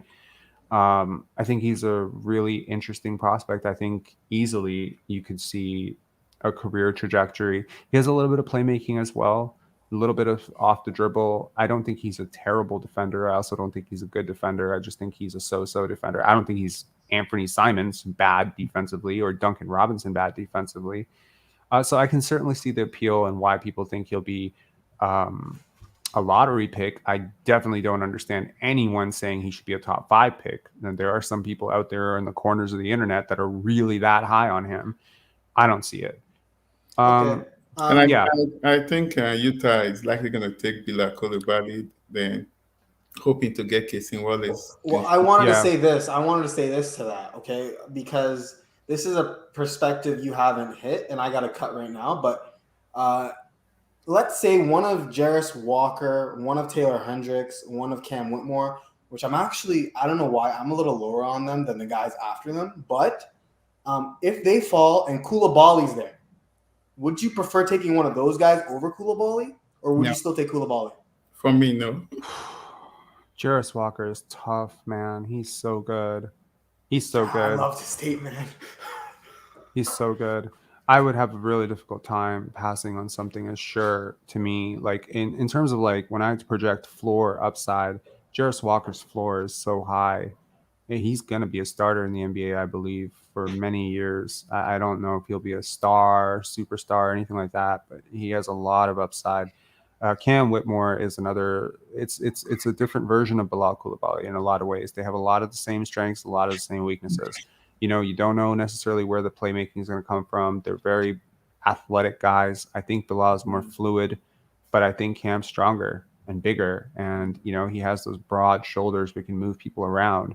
Both of them are younger than almost any other prospect in this draft. They're both 18. I think they'll still be 18 on draft night. Bodies. They're 18 months or 17 months younger than the Thompson twins, both of them. So you have they look bigger too. Like they are. But I mean, the Thompson twins are very athletic and very fluid athletes as well. It's just, some people might question, who do they really play? Who have I really seen them play against with overtime elite? So, yeah, I mean, look, the draft, I think one thing that we haven't touched on in this live is that Bobby Webster said they're going to pick a Raptors-like prospect yesterday. What does that mean now? Somebody that has length, somebody that can defend. And I don't know if it's personality or body. I almost feel like that immediately signaled to me, oh no, they're not gonna do that. They're gonna pick Keontae George, aren't they? The reason there's no advantage for him saying that. And look, let me put it this way: Bobby Webster, do you know what Bobby Webster was planning on doing prior to becoming a basketball executive? CIA. Yeah, I remember that. Yeah, and you get that. You really get that from every interview that he is not someone that you will be able to read very carefully or very easily. And so he doesn't offer a lot. And people get very frustrated by this, and they often say, oh, he's just talking out of his ass. I've read a lot of negative comments about Bobby Webster over the last 24 hours, and I'm just always frustrated by them because he's so smart. And if they had any idea how much a part he was of that Kawhi trade, like how much of a proponent he was for it, how big a push he made for Scottie being drafted, like they wouldn't clown on him the way that they do. But anyways, him coming out and saying we're going to pick a guy who's like a Raptors-like prospect, every person on earth knows what a Raptors-like prospect looks like. And it just made me think that means Grady Dick or, someone who's not a Raptors-like prospect. And so I immediately started thinking to myself, who's not a Raptors-like prospect? And I came to Grady Dick, Jordan Hawkins, Keontae George. Those are the guys who are not Raptors-like prospects. They don't have plus length. They have plus length, but they don't have much length. And they don't necessarily project as great defenders, even though I will argue that Jordan Hawkins is more than capable defender. So I am just like, Maybe that's why there's buzz on Keontae that's likely it's gonna go 10 to 14. How do they interview? Like that takes into Raptors. You get what I'm saying? Like, how does Keontae interview? I gotta check that out later because like when you go Raptors E, I don't know if you're talking about the recent 6ix9ine stuff or are you like because Malachi was in Raptors E to them, I guess. Yeah, but it's also a much later pick, and beggars can't be choosers. He had like a crazy box plus minus. Granted, in at San Diego State, but still, I think that when I look at this kind of entire draft process, I think it would be foolhardy or crazy for someone to say right now they know who the Raptors are going to pick because you don't know who the 13 picks before, the 12 picks before. Facts. But so looking at the Raptors board, I'm looking at the 13th player on that board, and I would try to do a video tomorrow where I break down the top 15 players on the Raptors board and just try to grade them out. And so we can have answers to would they pick a Bilal Coulibaly over a Cam Whitmore if they were to drop, if they were both to drop to 13, or if Ausar Thompson drops, or if Taylor Hendricks drops, or if some team before you. It usually happens where some team that's like projected to pick this one guy goes way off the board and it fucks everyone over because now it's almost like, let's just say for instance, like Cam Whitmore. Cam Whitmore is a great example of a guy who's been mocked as high as 5, 6, 7, right? I've never seen a mock draft in the last year, maybe like month, that's seen him lower than 7. I think the lowest I saw him was 8. So Indiana at 7, let's just say Indiana at 7 is his floor, but let's just say he gets past Indiana because Indiana decides to go off the board and I don't know, they go crazy and they take Lively, right? Okay, so now Cam Whitmore was not expected to be at 8. Now the team at 8 already made a promise to somebody. They have to honor their promise. Now you get to 9. He's not a need there. Now he falls to 10, and you're just like, now the team that's picking at 10 is like, why is this guy falling? Did someone figure something out in his medicals? They're making calls. They can't get through to the guy. So he ends up falling to 11 because they're like, shit, like I don't know why he's falling. And this happens every single draft. And it usually is like it's a free fall. When it happens, it's a free fall. Yeah. I remember Porter Jr. Michael Porter. Yes, exactly. I think Michael Porter Jr. is a guy that most people expected would go top 8. And then when he started to fall, every single pick that went, people just put the camera on Michael Porter Jr. Like, how far is this guy going to fall? And you had to be the team that was really comfortable with his medicals, that you've checked it out, that this is not going to be a lingering issue. And it has been a lingering issue. So you had to be comfortable with that. You had to be comfortable that this issue was going to be something you're willing to be okay with, and that some guy at 15 wasn't going to be the next Giannis Antetokounmpo or Kawhi Leonard, and you just passed up on that for damaged goods. I think that's important. So by breaking down the Raptors big board into a top 15, I do believe that we would have some security in saying, well, at the worst case, they're getting the guy at 13. And who is that 13th ranked prospect, and how do we feel about it? And I think that the Raptors, Bobby Webster, in his interview, he talked about it. He said, we do mock drafts like every single day, and we try to see like, who do we end up with? Worst case scenario, best case scenario, who are we ending up with? I think in worst case scenario, the worst case scenario, give me that, is that every team before you picks the guy that you would have picked. That's the worst case scenario. Every time you draft, that is the worst case scenario. So the worst case scenario is when you're picking 13th, that you end up with the guy that's 13th on your board. That is the worst case scenario, because it literally can't get worse than that, logically speaking, right? The best case scenario is that you get the first guy on your board. Now, that's definitely not going to happen because the Raptors definitely have Victor Wembanyama. So the realistic best case scenario for the Raptors, in my opinion, is that they get a guy that they have ranked top 7. I see what you're saying. That might be Kobe Buffkin. That might be Bilal Coulibaly, or maybe they are that team in the draft that is rumored to be unusually high on Grady Dick, and they would take him 7th. And so that's really it. Because and I think that this is why I get so angry when people talk about like draft picks like Christian Coloco, and they say, well, what's a 33rd? He's a second rounder, and it's like, but you would have picked him in the first round. The Raptors certainly would have picked him in the first round. I guarantee you that. Like, if he was on the board at 27 and they had the 27th pick, they would have picked him, I think. Wow. Well, okay. I agree with everything you're saying. I'm wondering right now in my head, just from that perspective, let's say Black falls to 13, which that would be a dream come true in my opinion. Mm-hmm. And there's Coulibaly and Black, and let's say somebody rises. Okay. Between those two, who do you prefer? I really, really, really, really like Bilal Coulibaly, man. But I know you like Black too, though. But that depends on if we trade up to top 3, right? Because there's rumor that Raptors is trying to get to top 3. Yeah, but I wonder if they trade up to top 3, what does that say about the 13th pick? Do they trade the 13th pick? I think with Jama and Darko in the fold, I can think of no better time in the world to bring in 2 lottery players. Yeah. To grow with Scotty Barnes. You basically, you know what I mean? Like, everything this channel called for, not to again pat myself on the back and toot our own horn, but this community has been pushing for this for like 6 months. Yeah. Like 6-7 months straight now. I think it's before the trade deadline. It was like a month and a half. I created the Tank World Order intro, if you remember that, with Scott Hall and Hulk Hogan, and I was just like, the tank's rolling on. We're gonna get Victor Wembanyama. We're gonna get Scoot Henderson. This draft is fucking loaded. Blah blah blah blah blah. And now it's just like, aha. Now we agree. Great. I'm glad. So I don't know. I think there's no better time than the present to go young. I think it'd be great. Yes. Some people have this idea that, oh, you've given up 2024 picks, so you can't do this. I think that is what I call the sunk cost fallacy.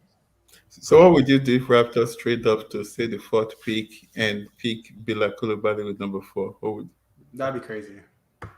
I don't think that would be crazy. That would be crazy if you. No, because Coulibaly will fall like.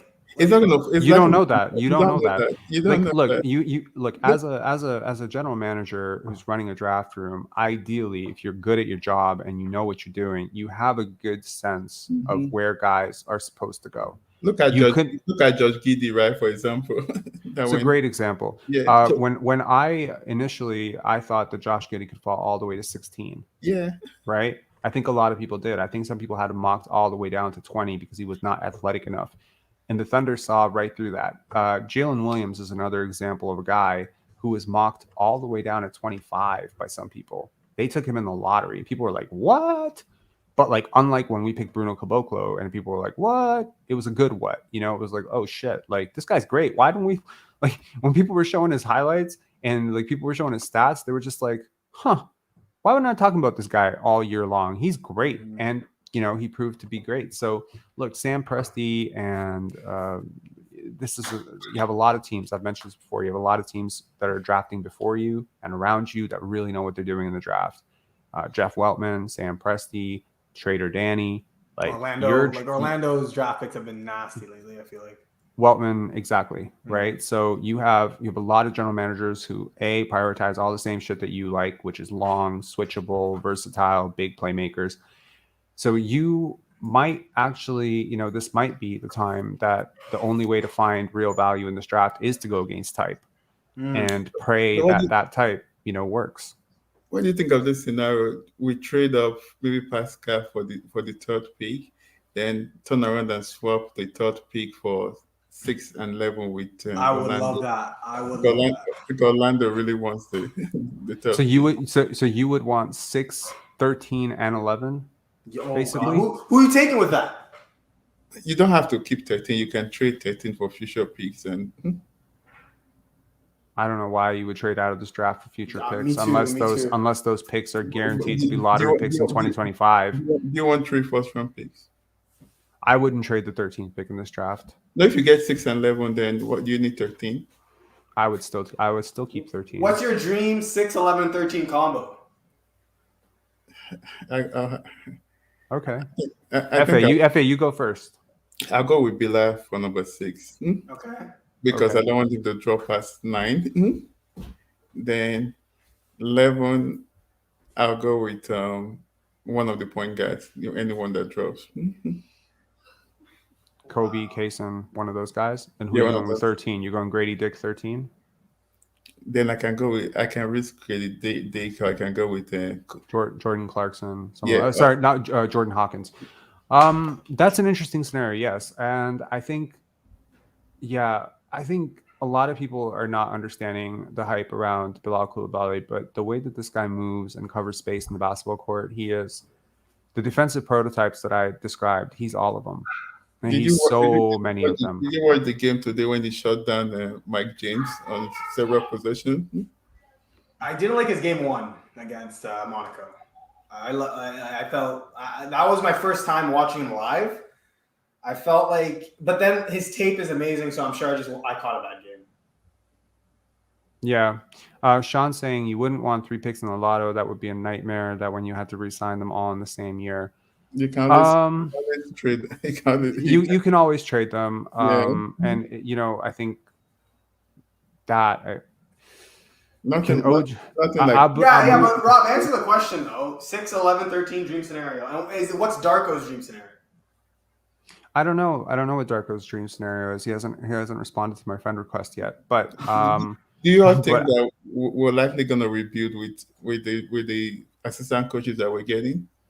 I think that it signals that yes, you are thinking of youth development. It's very difficult to do development plus winning. Very difficult. I think the Warriors won they won a championship on the back end of their timeline, but they didn't really develop. Right? Like there was a point this year where James Wiseman just couldn't get minutes. Jonathan Kuminga got benched. It's really difficult to develop, and that's why I respected the Raptors process so much. They were able to start Pascal Siakam as a token starter, get him G League runs. They had such a beautiful way of developing players early on, and I just wish that they would go back to that. They clearly have a knack for doing it, but development doesn't work if you don't have prospects that are worth developing. So yeah, I would, and none of the players that you mentioned in your 6, 11, 13 scenario get in the way of each other. They all complement each other. So I like that. Okay, my 6, 11, 6, 9, 6, 11, 13. So at 6, man, I would take. Who's off the board? Who went 1, 2, 3, 4, 5? Okay, well, Victor goes 1, So Steve goes 2, Brandon goes 3. Eman Johnson goes 4. And then who goes 5? I think Cam Whitmore or Jarris Walker goes 5, so that's 5, 6. Yeah. And then Taylor Hendricks goes 7. So you're getting 6. No. So I think if Cam Whitmore's off the board, I would consider Jarris Walker at 6. I like that, Rob. Okay, then Indiana takes Bilal Coulibaly at 9. Who's your 11? Indiana's picking 7, not 9. No, sorry, Utah. Yeah, Utah. Well, I mean, if I knew for a fact that Utah was going to pick him at 9, then I would have no choice. But I just think it's a little high. But I don't know. I get where you're coming from. I think Jarris Walker's a really good player. I think he fits I think he fits. I think the shooting is real with that guy. I think he'd replace Pascal Siakam, man. There might be a logjam And with Precious and Jarris, but I'd take it. I don't think so. I think they're really different players, and I think they could even play together in a pinch. I wouldn't even be surprised if long term down the line he'd be a small ball 5. I like him a lot. But yeah, I'd be open to the Bilal. I think it's just a bit of a nightmare situation because you obviously know how high I am on Bilal Coulibaly, but now the actual moment of truth comes, and it's like, am I willing to call, Adam Silver and say, with the 6th pick, we pick Bilal Coulibaly over Cason Wallace, Anthony Black, and all of these prospects That's why you get paid the big bucks. That's why you get paid the big bucks. So I think honestly, if it came down to the wire, I might just do what you did. And the reason I say this is because, the way he moves, man. That's your selling point on it, right? The way he moves. Because if you get Bilal right, then you're open to. I know you're talking about salary. You're open to trading OG down the line. You understand? Because he defends like OG. But I don't think. I think he's got more mobility and speed than OG. First of all, I know. I think he's got a little bit more vert than OG. I think they could guard 3, 4. I think if you have a future, can you imagine a future where you're 2, 3, 4, the opposing team's 2, 3, 4 is being guarded by Scotty Barnes, Bilal Coulibaly, and OG Anunoby? Bro, like, who the hell is scoring against that team? Like, no one in the world is scoring against that team. That would be incredible. They would work on a string. It would be beautiful to watch. And so in that case, my entire modus operandi at that point is to get Bilal Coulibaly a ton of on-ball reps and to develop him as a shooting guard, because he is about 6'6", 6'7". I think he might have grown to 6'7". It's perfect size for a 2 guard, right? He might grow a little more. He is mobile enough for sure to guard 1s. He can I think he can be a terror guarding 1s. So this is my dream scenario. You develop enough on-ball skills for him, and you develop enough ball skills, and he's still so young. Like, he's still so young, and it's easier to learn things when you're younger. So you get him in your program when you're 18. You put him into an aggressive development program, and I tell you, the more I read about this guy, my biggest worry about him when I first heard about him was, what's his motor like? What's his personality like? Because I couldn't find interviews with him. And then I watched, a little bit of him speaking in French. And I watched, some of his interactions with his teammates, and I've watched more games recently, and I just kind of buzz in on him because obviously, like, I'm sold on Victor. I just wanted to watch him, and you just sort of see him on the bench. You see his interactions with people. You see how dialed in and focused he is. And I just tell you, this guy screams successful NBA prospect to me. Now, I'm sure that someone felt this way about Killian Hayes. Me? I did not, but I'm sure someone felt this way about Killian Hayes. I think we all need to go back and kind of look at our draft boards in years past, if there's a record of it, and we need to ask ourselves, what factor constantly do I overemphasize, and what factor do I constantly underemphasize? What type of prospect do I always miss? For me, the type of prospect I always miss, white guys. Always. Really. I don't know what the hell it is about me, but last year, like basically, the whiter you are, the more likely I am to miss you in a draft board. Like, I just, it's a subconscious thing. I have no idea what the hell it is. But last year, I gave a bad grade for Christian Brown. I was just all about, like, get Peyton Watson. I would have picked Peyton Watson over Christian Brown. And today, watching them both, I'm like, that would have been ridiculous. And Walker Kessler, like, I would have picked Christian Koloko over Walker Kessler. Realistically. I love Walker Kessler. I love Walker Kessler. And I didn't see it with him. His analytics were jumping off the page. I didn't love the Jakob Poeltl pick when we picked him. I was just like, really? What? Yeah. I would have preferred. I feel like you would. Ironically, I would have preferred Domantas Sabonis in that draft. So yeah. So there are people, and then the type of players that I get a little bit too gung ho about, long wings. Okay. Like Bilal So you like Brandon Miller then? No, I don't. What? Really? Yeah. SP saying how low were you on Jokic in 2014? Honestly, I liked him. I didn't love him. I didn't think he was going to be an MVP, but I thought he was a really good player. And the reason I say this is because I'd watched tape of him because I always watch all the Serbian prospects every year. It's like one of my national, curiosities because I always want to see how these guys are going to project. And my thought process was, one day this guy's going to be a EuroLeague MVP, but I don't know if he's going to make it in the NBA.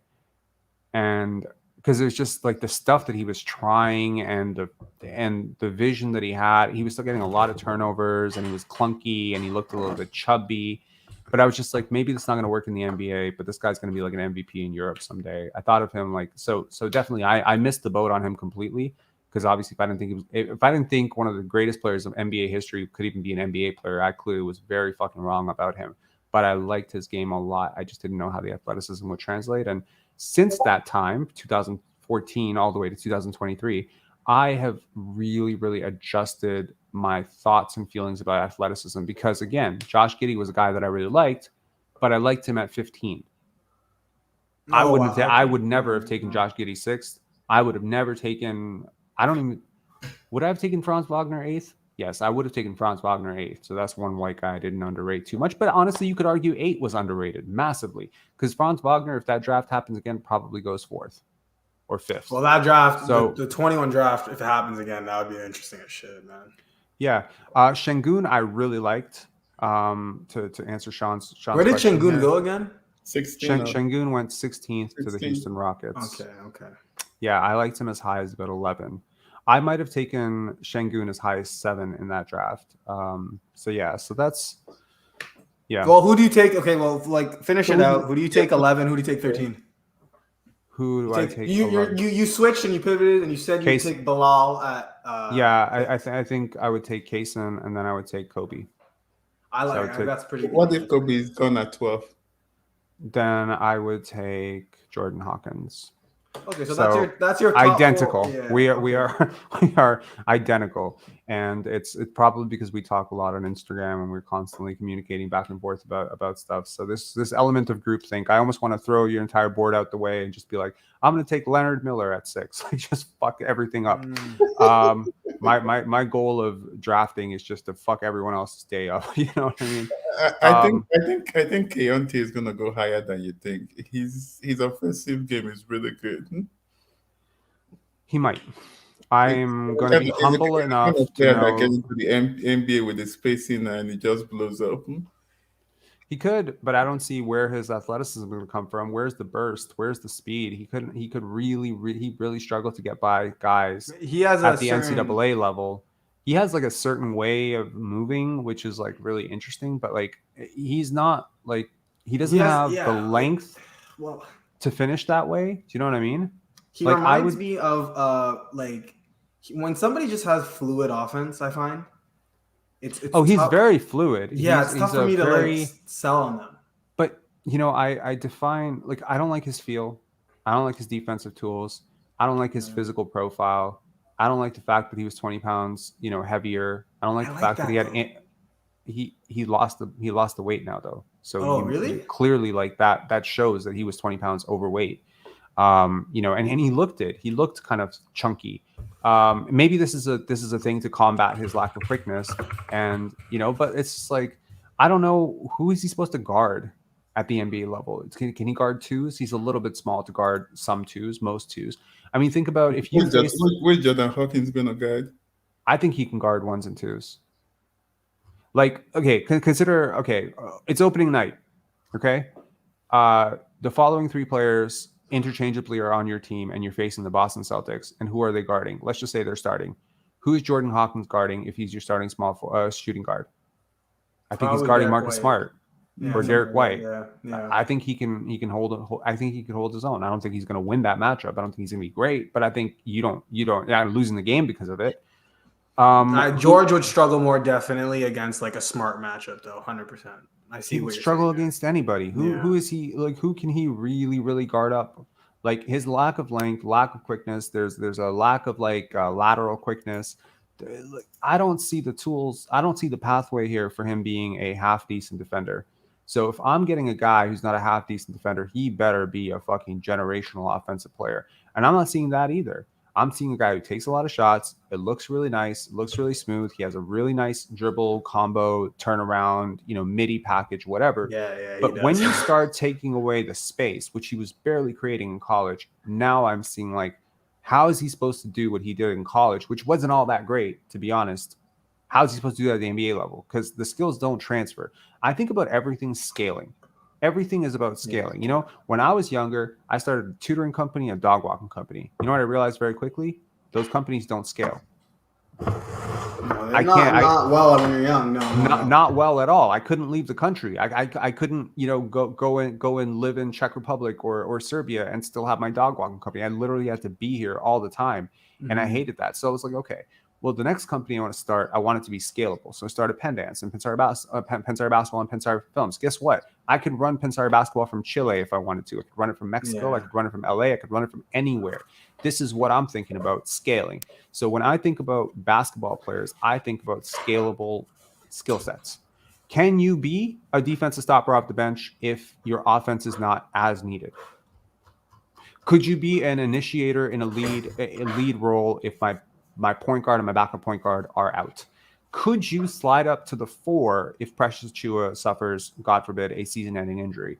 I look at all of these things from the same perspective, I think, as Masai Ujiri does, which is flexibility. Flexibility and adaptability are super important for roster construction, and I find that players like an OG Anunoby, Scotty Barnes offer you so much flexibility. OG became your leading scorer, your go-to guy, your top defender. He defended 5s, 4s, 3s, 2s, 1s when Fred VanVleet couldn't handle the matchup and the matchup was killing him.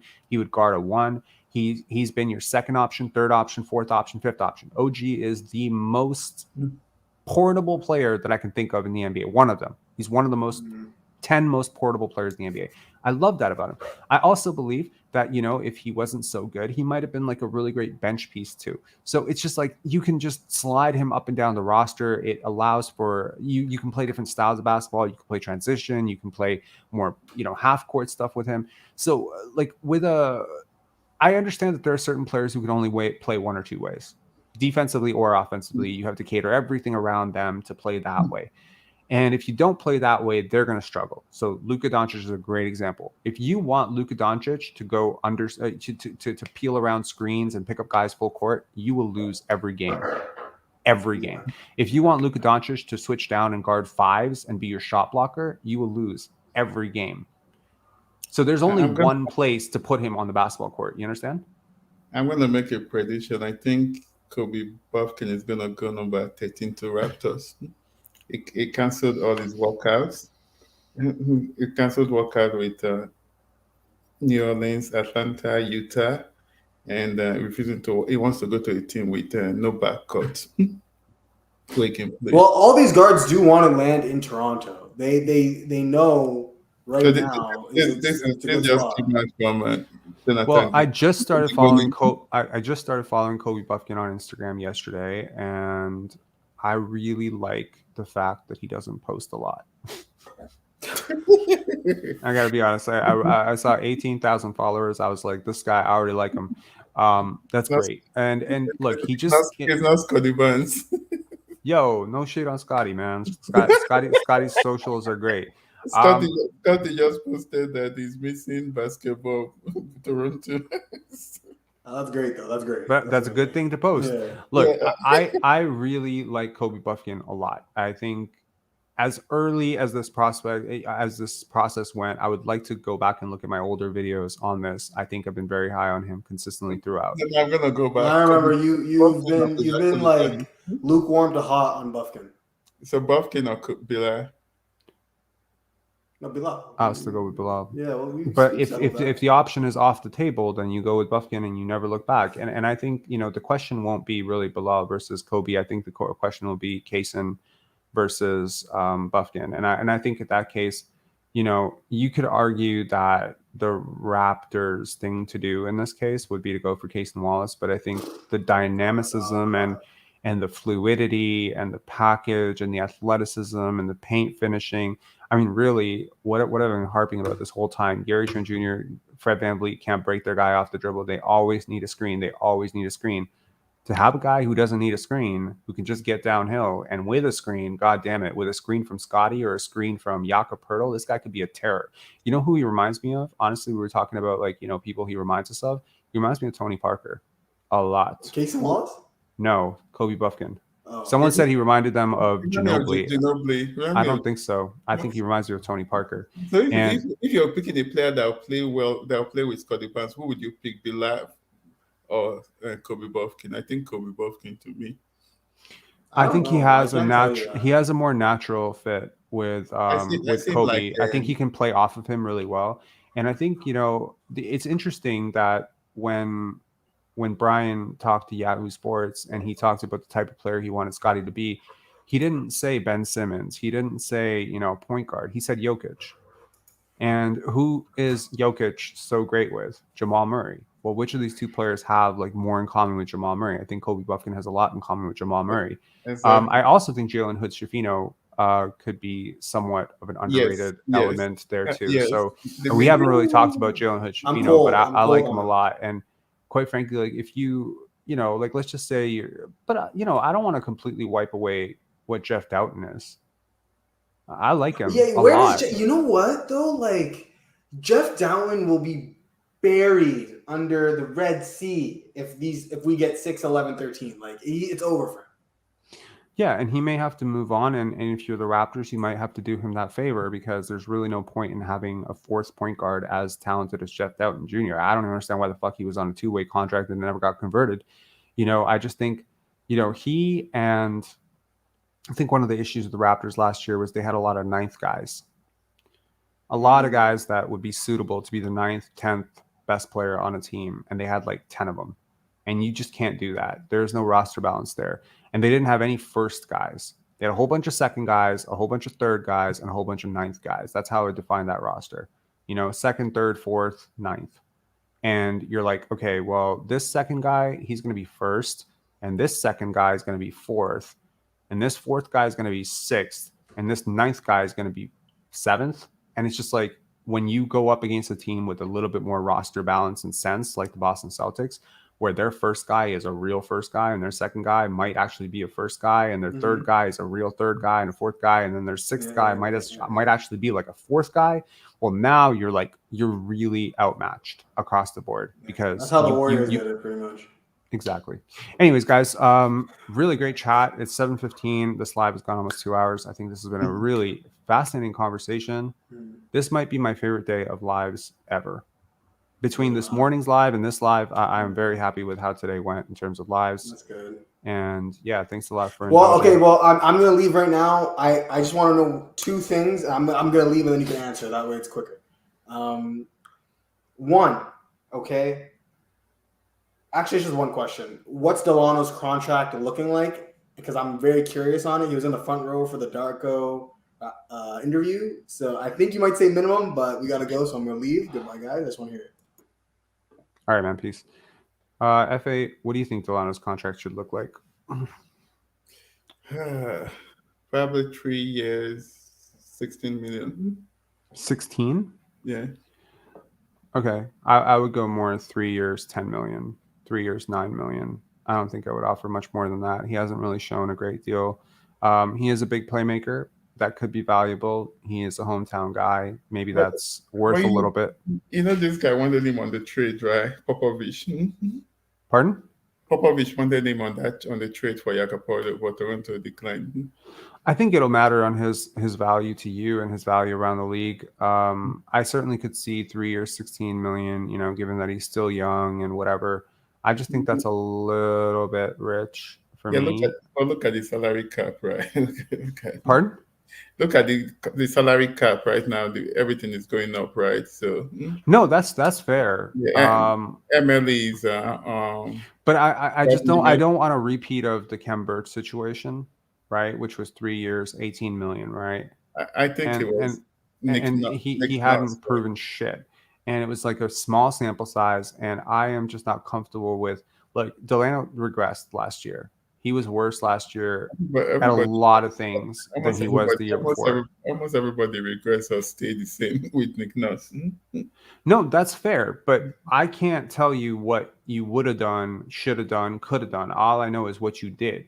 So unless you're seeing, he's definitely going to be a rotation player, which I'm not comfortable saying Delano Banton is definitely going to be a rotation player in the NBA. I believe he has all the tools to be it, but he also, you have to understand, I think that there's like if you think about like the type of player that the Raptors really need on the bench, Delano Banton ain't it. But it depends on the style of play, right? With this new coach, there's going to be a lot of ball movement, so that's going to open the floor for I it. don't think he reads the game very well. I know he doesn't have a great basketball IQ, but he's fast. He gets downhill. He you know, but his feel and touch and just general IQ for the game is not impressive to me. You can teach speed, right? So he is, yes, and you know, I don't think he's a point guard. I think that's the bigger thing. I don't think he's a point guard. I think he's more of a small forward. He has these sort of chop steps, and I think that I've seen some impressive moments in transition, and you know, the defense is okay. I'll send him to the summer league, and I'll make a decision after that. That's fair. I just think, you know, if we're talking like blue chip prospects, like, okay, tell me something. Would you take Delano Banton over Moses Moody? No. Would you take Delano Banton over Caleb Houston in Orlando?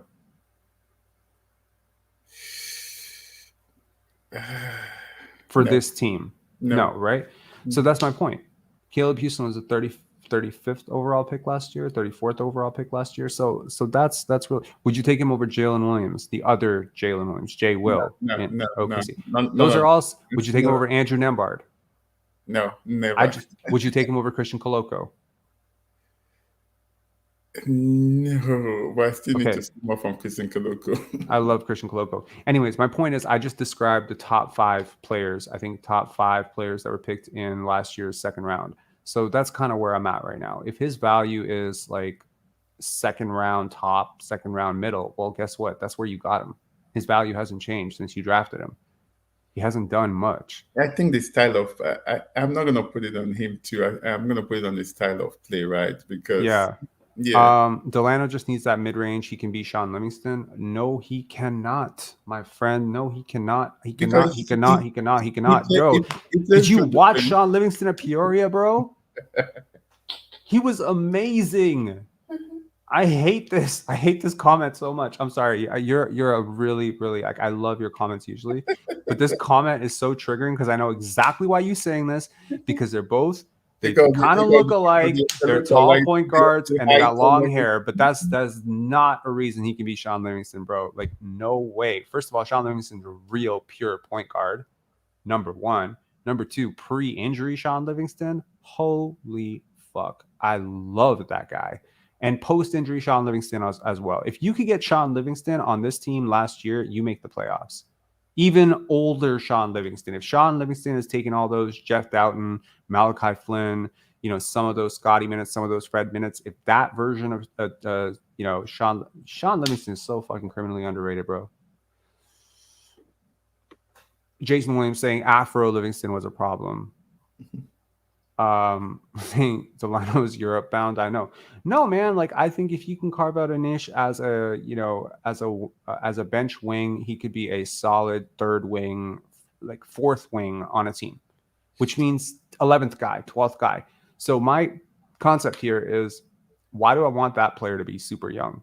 So lastly, before you get off, make your prediction on trades before the draft.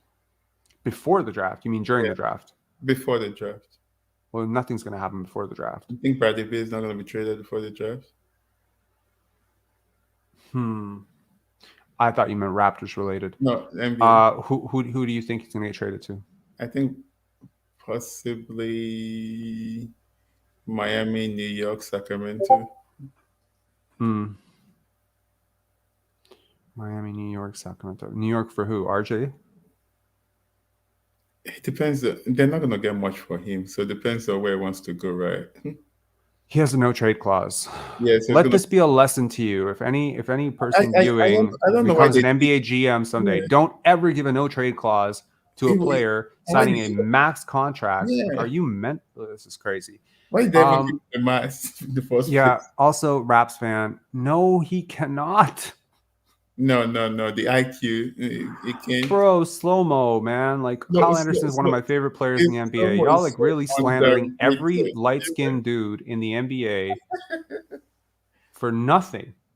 for nothing. What did Kyle Anderson do to you to be compared to Delano Banton, bro? Like, what did he do to you? No, man. Look, I think that what you're describing in Kyle Anderson and Sean Livingston are like 96th percentile playmakers. Delano Banton ain't like an 80th percentile, 70th percentile playmaker, and he's not young. Like, he's not like some 20-year-old kid where you're like, well, I don't know. But he's been playing basketball for a long time. I think at some point you're going to have to cut the cord and just realize he's not a point guard. I don't see him as a point guard. I've never seen one. Maybe I've seen like 10 plays my whole life where I was like, oh, maybe he could. He's a point forward through and through. So he has some very interesting movement patterns, which I think could make him a very interesting offensive player if he can stick to a role. And I think, again, like every player you're describing is like someone that I would consider like a person that I could run an offense through. I wouldn't mind Sean Livingston or Kyle Anderson being my primary initiators. I would have a very big problem with Delano Banton being my primary initiator.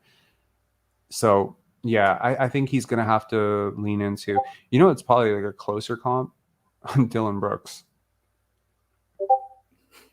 Okay. I know they look super different and they move super different, but I mean, like in terms of like the eventual, like a low efficiency hustle wing with some plus size, I think you could convince yourself on that. But the league is getting deeper and more talented.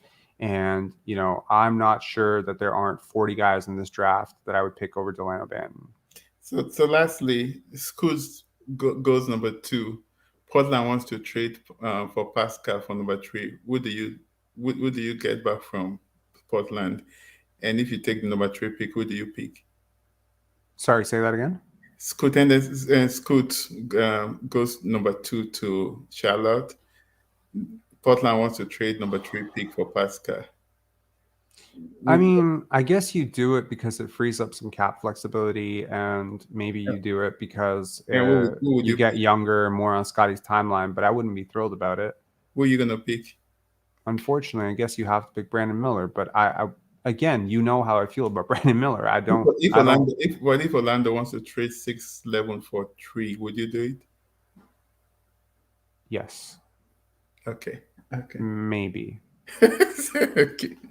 I think I would have to work out. I think I would have to talk to Brandon Miller, man. The talent is all there. The size is there. Maybe there's some defensive upside as well there. He's got a really valuable skill set. I wouldn't be surprised. Let's close this off with the most interesting discussion of all. If you had to put a contract value, 3-year contract value on the following draft picks, what would you offer them if you weren't drafting them? Let's just say they all hit free agency right now. Victor Wembanyama, 3-year contract. What are you signing him for? Max. Mm-hmm. Max. Okay. Scoot Henderson. Max.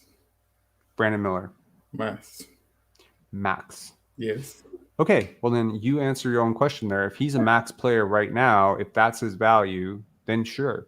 I don't think I would be as high as max on him. I think I would go as high if let's just say, somehow he skirted the rules of the NBA and he hit free agency tomorrow, I'd be comfortable with something around $22 to $24 million based on the upside and projected upside of him. But I don't think I can get as high as $35, $36 million for this guy. I don't see it. I think the value of a small forward that can score, right, is really important in the playoffs. Yeah. Mm-hmm. Bedgeston are saying apparently Kaysen only worked out for Raptors and Wizards and doesn't plan on doing any more. Does this mean Washington promised him something? I think it does. I don't see why you would shut down workouts because you got a promise at 13, though. I really don't. Like, I cannot understand for the life of me how a guy who is mocked anywhere from 6 to 14 gets a promise at 13 and he's like, great, I'm done. Like, I would be very disappointed. You have to look at the roster, right? You don't want to go to a team. A lot of these teams before they have point guards. You don't want to go if you want to go to a place where you think you can play and you can start. That's really important for rookies. Yeah. Would you trade Pascal for Porzingis? No. You wouldn't. Would you agree that Porzingis fits much more with this roster than Pascal does? Yes. Yeah. And he's the reason just as talented, man. He's just as fucking talented. I won't trade because of the injuries and stuff like that. That's fair. He is younger. He's younger than Pascal, and he is, in my opinion, more talented, and he fits better. He's gonna opt into his contract ahead, so they're likely gonna trade him. Yeah, I think a lot of people are saying yes, I would, and yes, I would. I just think like he fits more with Scotty. I wonder how, like, can you imagine Kristaps Porzingis? Like, can you imagine a team? Like, just imagine you put this lineup on the court: Scotty Barnes at the 1, Gary at the 2, OG at the 3, Kristaps at the 4, and Jakob Poeltl at the 5. You'd be the biggest team in NBA history, possibly, probably, definitely. You'd be the biggest team in NBA history. I think that's crazy. And I also think he's a much better defender than people give him credit for. He's not as switchy as he used to be, but his paint defense is incredible. I don't know. I see, Why would you know, why would the Wizards do it? Because they're rebuilding, right? because they're rebuilding and they finally get a healthy year out of him and they get to cash out on health. But they're not And going from to the Raptors perspective, I think, pardon? The Wizards won't trade for Pascal because they're rebuilding. If you're trading Bradley Beal, right? Why would you trade for why would you trade for Pascal? Because you still need to sell tickets, and it kind of helps to do that if you got an all NBA guy on your team that you can sort of build some things around. I don't know. I guess it depends. With Bradley Beal, they've not been selling tickets. So do you think Pascal? Pascal Siakam's a better player than Bradley Beal for sure. In my opinion, I think he's better. I think he impacts defense much more. I think he has more playmaking ability than Beal. Beal has always been billed as this great shooter who just never shoots great. And it shoots 34% on three. I think here's my Keontae George comparison. Poor man's Bradley Beal. So yeah. I understand why people are super high on him, because basically a poor man's Bradley Beal is a very interesting player to watch in the basketball court. But you watch that player for more than 10 to 12 plays or even 5 or 6 games, and you start to see the gaps really emerging. And you realize over some period of time that there's actually nothing that this player can do about their gaps. So I don't know. I don't know. I saw a picture recently of Jason Tatum and Bradley Beal hanging out together with Larry Hughes Sr. So I was just like, that friendship goes way back when. But it seems like the Boston Celtics are pretty intent on keeping Jaylen Brown and Jason Tatum together, which I don't blame them for. But I think they're trying to trade one of their guys. So maybe Smart for Beal or something. That would be wild. I think they would be capped at the hell because Marcus Smart doesn't make anywhere near as much as Bradley Beal. They'd have to add more to that. I don't know where that team would go with that, but I think they should stay the course. Look, I think there's something that we touched on in this live, which was that players don't tend to win championships until a little bit later. I think if the Boston Celtics stay the course with Jason Tatum and Jaylen Brown, as they approach closer to 26, 27, 28, they will be in a championship contention window pretty much every single year, provided those two are together. But yeah, I wouldn't be closed off if I was the Celtics to trading Jaylen Brown for someone a little bit younger. That works with him, like if they could get a package around, a really gifted scorer like a Tyrese Maxey plus stuff, like would they be super closed off to that idea? Tyrese Maxey plus contracts, plus prospects, plus picks, etc. Like I wouldn't be closed off to that because I think Jason Tatum is good enough to do it, but you would want that second guy with him. I don't know if that second guy is Jaylen Brown. I don't like his defense this past year. But yeah. Anyway, yeah. All right, man. Good conversation as always. I'll talk to you later. Okay. Catch you on IG. All right. Cheers, man. Hope you keep the show going every day next week. I'll try my best. It's a draft week. This is true. Yeah, we are 1 week away from the NBA draft. That's crazy. Yeah. All right, man. Peace. Let's get 1,000 new subscribers next week. 1,000 new subscribers next week. That would be wild. Yeah. I find it wild enough that we got 200 subscribers over the last 5 days. 1,000 in a week would be absolutely insane. I'm sending it to everybody that I know that doesn't even watch basketball to start subscribing. No, don't do that. Don't do that. Please don't do that. Don't do that. No, I don't want diluted subscribers. Why do you think I piss off people all the time because I'm saying to them, go subscribe and come watch me. Like I have a few people watching me right now. So oh my god, no! Tell those people to fuck off and unsubscribe. No offense. I want people. let them, don't you want more basketball fans? Let's get them to watch basketball. No, I want real fans. I don't want fake fans. I don't want FA fans on Pantera basketball because you're not gonna be on the and then when they see the video that I release on Jeff Doughton, next week or some prospect, and they'll be like, "Oh, FA's not a part of this. Fuck this video," and they're gonna download it and not watch it. That's how No, you get man. people to love No, the game. I appreciate if you send people should to watch, but never force people to subscribe.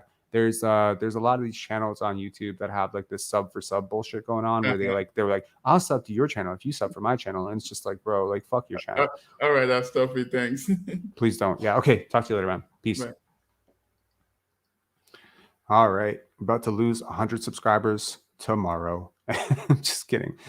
All right. Oh, the hate that Robert has for Pascal is crazy. Poozing have not witnessed shit, not even make all NBA. Porzingis have not witnessed shit, not even make all NBA. Okay. Ugh. Man, it's you and this other guy that are honestly, I don't even let this shit bother me anymore. Like you've been saying it all year. I hate this guy. I hate this guy. I hate him. I don't hate Pascal Siakam. Think I hate Pascal Siakam? Really? You think it's that personal? I don't hate Pascal Siakam at all. I'd be fine with him coming back. I just don't think he's a great fit on this team. I think Porzingis is a better fit. That's my opinion. I don't hate him. The only person where I could be like, you might have a case, like if it's close, I don't hate him completely, but it's close is with Fred. It's always been about Fred for me. Pascal, zero hate. Just don't think he's a superstar. I don't think he's a leader. That's it. I think he's a really good player, really good story. I'm getting tired of saying it, and I feel like people like you say this stupid shit because you want a reaction, and I keep giving it to you. So maybe I should stop giving you reactions. Sean has it accurate. He says that guy's a weirdo. He is a weirdo. It's kind of like weird parasocial relationships that you're forming. You feel like you need to come into every single live and every single video and write your stupid shit every single day. You're like, the hate this guy has for you have it on copy and paste. It's weird. I promise you, Pascal does not give a shit that you're doing this. All right. Anyways, talk to you guys later. If you haven't hit subscribe and you genuinely are interested in this channel's content, then absolutely do hit subscribe. And if you're not interested in this channel's content, which, maybe some people aren't, that's cool too. Hopefully we'll make something over the next week that'll get you interested. All right. Talk to you later, guys. Cheers.